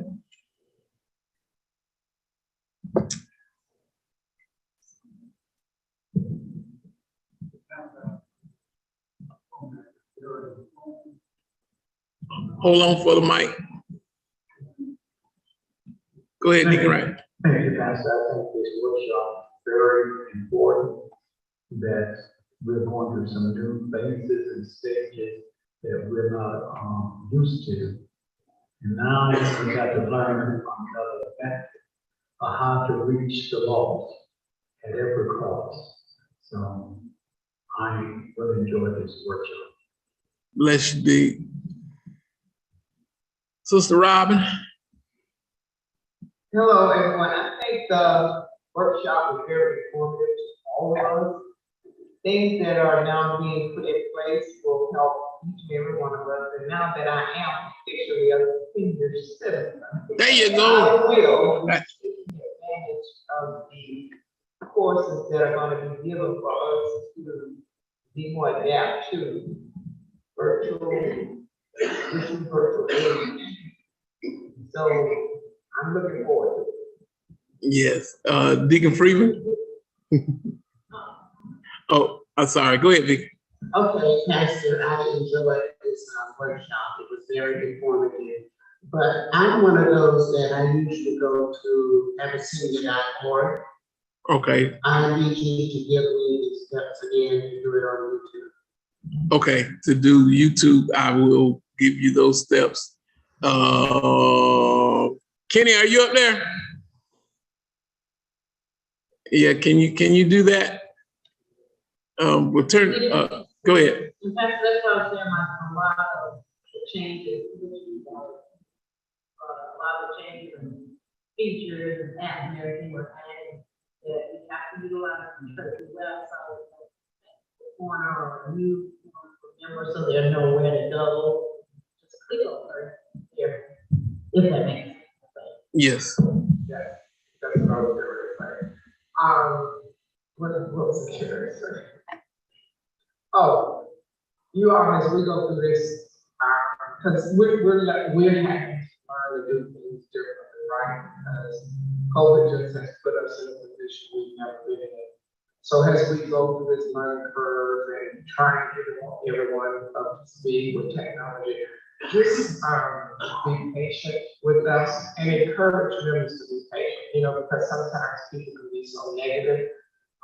So we haven't figured it all out. We're working through it. We're trying to figure it all out, but we're definitely trying to move with where COVID is taking us. And that is, we realize we do have to do more things in this virtual format, whether we like it or not. That is just where we are. Okay. Thank you, brother and sister Hart. Today's presentation and lecture was outstanding. Thank you. Joyce says, please repeat. We can't understand what they're saying. Okay. Sister Vicky Clay asked the question, and she's she's watching services online at abyssinia.org. And she wants to switch to YouTube. And so she's asking the process of when she gets to YouTube, how to become a subscriber of Abyssinia and how to follow us on Sundays and I guess Wednesdays on YouTube. I'm let one of my technical people give me a better answer than what I gave you earlier, Sister Clay. So hold on one second. Kenny, where are you? You coming? I know you won't be in front of the computer when you tell her that, but come on. So hold on, Joyce. Kenny's coming for your question. Sister Helen Hamilton asked, what about prayer meeting? I didn't hear about the need for it being addressed. You're right, Sister Hamilton. We are going to have to get prayer meeting going back again. I think it's going to be safer for us as we are rolling out the hybrid Bible study for the fall to do what we've been doing and have prayer meeting before Bible study. So prayer meeting will be hybrid also for those who are coming and they can pray. And for those who are online, they can join us in prayer and we can do that. I want to push until we get to that point. I really want to push that we try our best to be on prayer lines. Every ministry should have a prayer line going. All right, I want to stress that again, be it your district, be it your choir, be it your usher ministry, be it your Sunday school class, be it your dance ministry.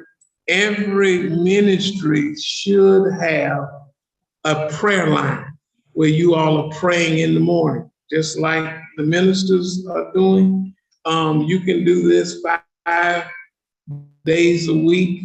Get you a conference call number so nobody else has. You don't need to see people for prayer because your eyes gonna be closing in. And get you a one call number and make it your ministry's prayer line. Set you a time. Our ministers do 5:50, and prayer starts at 6 o'clock. So we want to encourage everybody to do that. I've got a couple of prayer lines, one with the ministers, and then I've got family prayer line that I earnestly do every morning with my kids, family, and nephews and nieces. And so we all, like clockwork, we call in, and that one's a group FaceTime, so we get to look at each other also. So on some mornings, so most mornings people just block their camera. But yeah, okay. Kenny's here. He's gonna walk us through how to do this. I can talk loud because they can hear me. But people online got to hear you.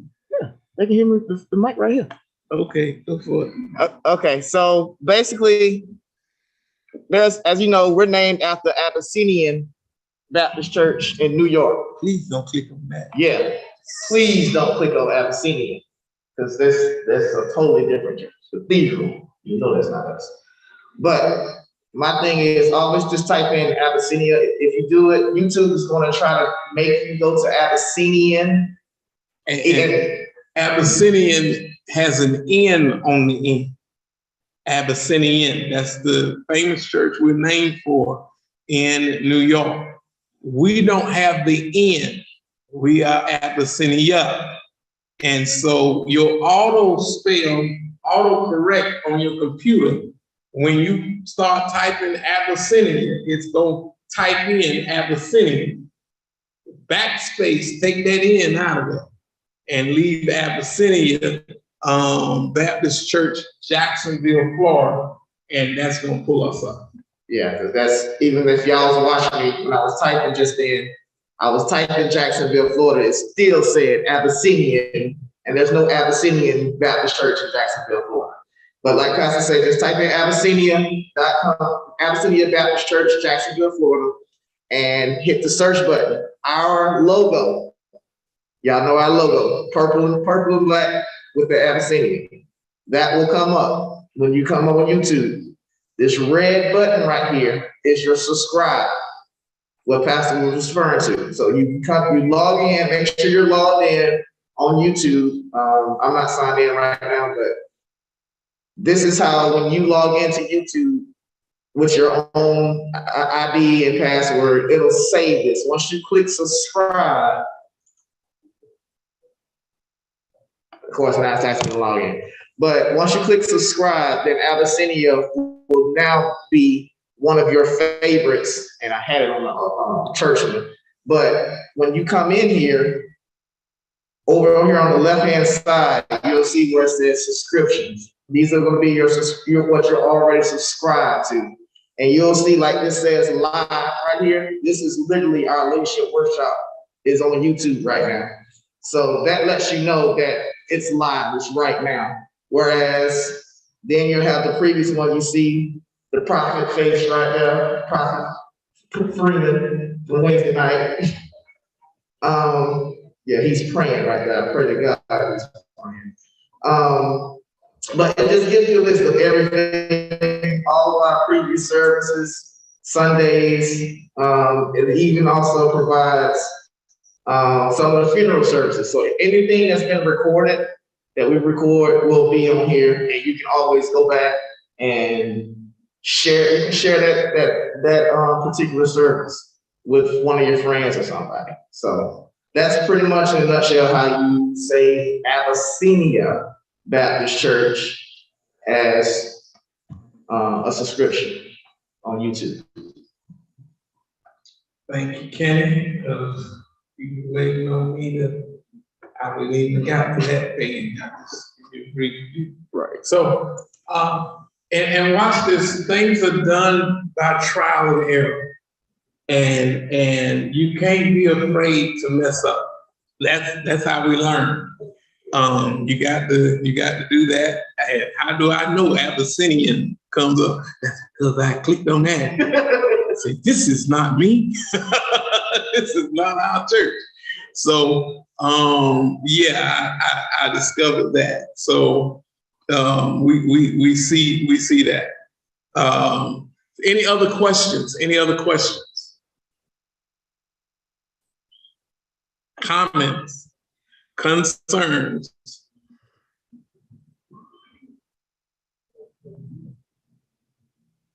And if y'all need help, of course, media is here to help you all. See some of y'all doing it now. Yeah, while you are here, we won't let y'all leave today. If you need Kenny, them to help set you up, because some of you all have to get signed in to YouTube if this is your first time. And so that means you got to set up your YouTube account. It doesn't cost anything. It's just gonna mean you got to create a password, okay, and your profile. Don't worry about putting your picture up there. You can put that up later. So yeah, we can do that. Now, I think if we can,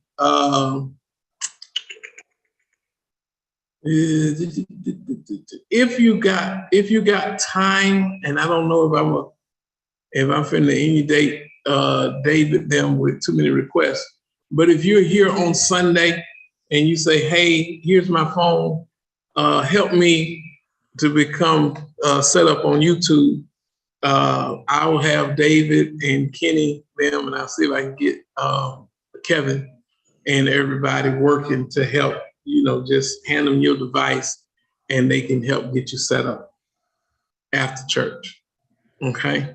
So there's no problem in asking for help. And we can definitely help you. Okay? Again, anybody else? I'm hoping I've answered some questions. Yes, ma'am. Hold on one sec. Tracy got to find the mic. Oh, we'll hear. Oh, on this side over here, Tracy. Okay.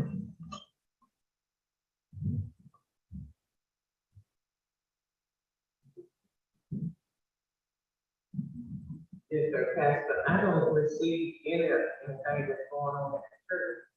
I have other people that take it to me, so I don't receive anything. Okay, you're one of those folk. Okay, I need you to see Eric as soon as we're out, and Eric will get you re-caught up in the loop. Okay.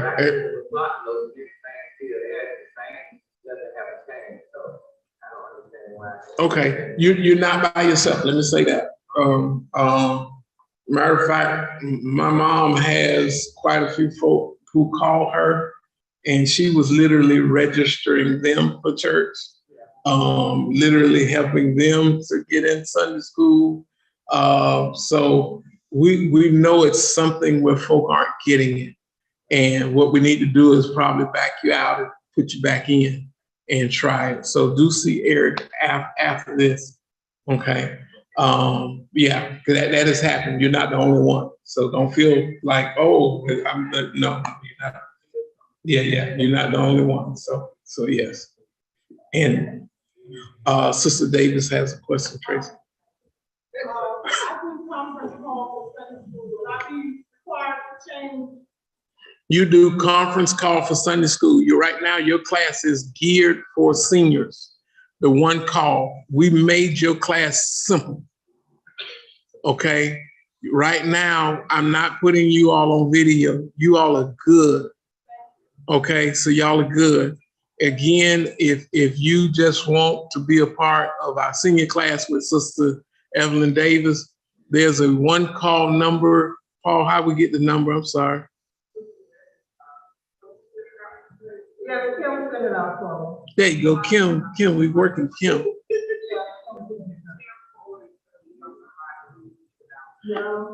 Okay, Sister Davis, have Kim forward that number to Paul and we'll send it out to the seniors. So they got, that's the one dial number, right? Okay, so we'll put that out. So if you want that, y'all, we'll send that out to you so you can get that. Okay, how many students you having? Sometimes 13, those are the ones that come in, and then I'm on the other two. But I have some that come in to class. Okay, so about 13 present, how many online? I'm not pretty sure that someone that Tim takes that for me. Okay. And it's several, but it's mostly my son's class. Yeah, Paul, Eric saying you got about 15 to 20 on the phone that are on the phone with you also. So yeah, so you about 30 some folk.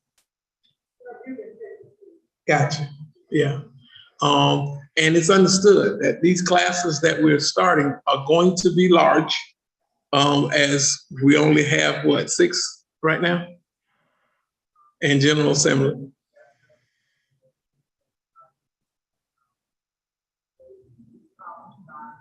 Okay, so we only have 5 classes, but remember we have General Assembly also. So as we're adding on, the classes will be huge at first, and as we're adding on, we'll get your counts down so that you can have manageable groups and do the things that we normally do with our outreach workers, which we haven't even got up and running yet. So we are revamping everything. So let me help and get us there. Any other questions, comments, concerns?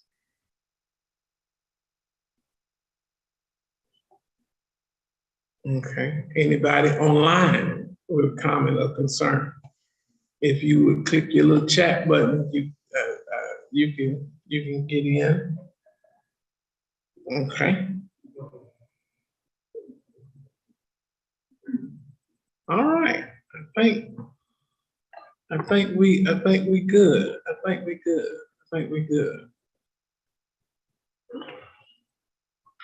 All right. Upcoming events so that everybody will be on the same page. We are getting ready for our Frangelism starts first Sunday. Leaders, Frangelism starts first Sunday. We are inviting friends on first Sunday. Second Sunday, we are inviting our relatives, that's Pookie them. Third Sunday, our associates and acquaintances. And everybody like to ask, who is that, Pastor? What's the difference between an associate and an acquaintance? The best way I say it is these are the folk that you wouldn't necessarily invite to your house, but you can invite them to church, okay? Yeah. And then we're gonna culminate on the last our last weekend of Frangelism, which is the 23rd and 24th. 23rd is a Saturday, right? Yeah, 23rd is cookout and the 24th. We throw on a twist in for the cookout. You're gonna enjoy it. Don't worry about it. We got you covered. The games and everything will be here. Listen, I really want to press on you all to bring folk, get folk registered. All right, because we are giving out gifts on Frangelism. Okay, and I can't hold water. I can tell you what the first gifts are. First gifts are gas cards. Yeah, so you can get you a gas card if you bring. We'll figure out what the final, I think we did figure out what the finale gift is, right? Not finalized. I think we're close to it, but we good. All right. I think that's it. I like to say we ended early so we don't have to go to 12.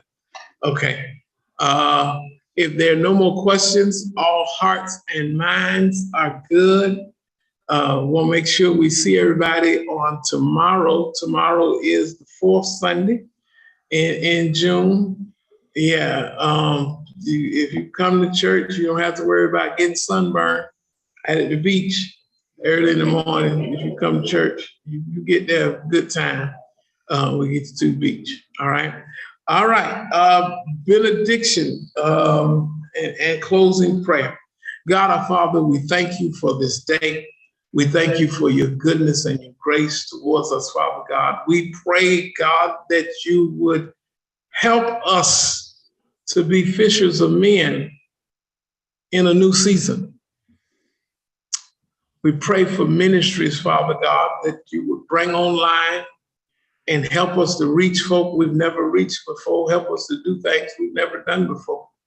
We thank you for all of our supporters, our folk who give us technical support and training. We thank you for all of our leadership and all of our leaders. I thank you for Dr. Freeman, who lays everything out so that we can go through it so easily. And God, I thank you for your people. Now, God, our prayer is that you would make us a blessing so that we can be a blessing to the ministries you have placed us in, to the folk you have assigned us to serve. And remind us, God, it is a ministry of service, because with the title comes the towel, and the towel states that we've got to serve. And so, God, make us a blessing to them so that we can bless you. It's in Christ Jesus' name we ask it all. Amen. Beloved, God bless you all. I'll see you all on tomorrow. Yes, Lord. And then I'll see all of y'all Wednesday, Bible study. Yeah, we get the number like this. Lord have mercy. We're gonna be cooking with Crystal. All right, I love y'all. God bless. You can hit leave.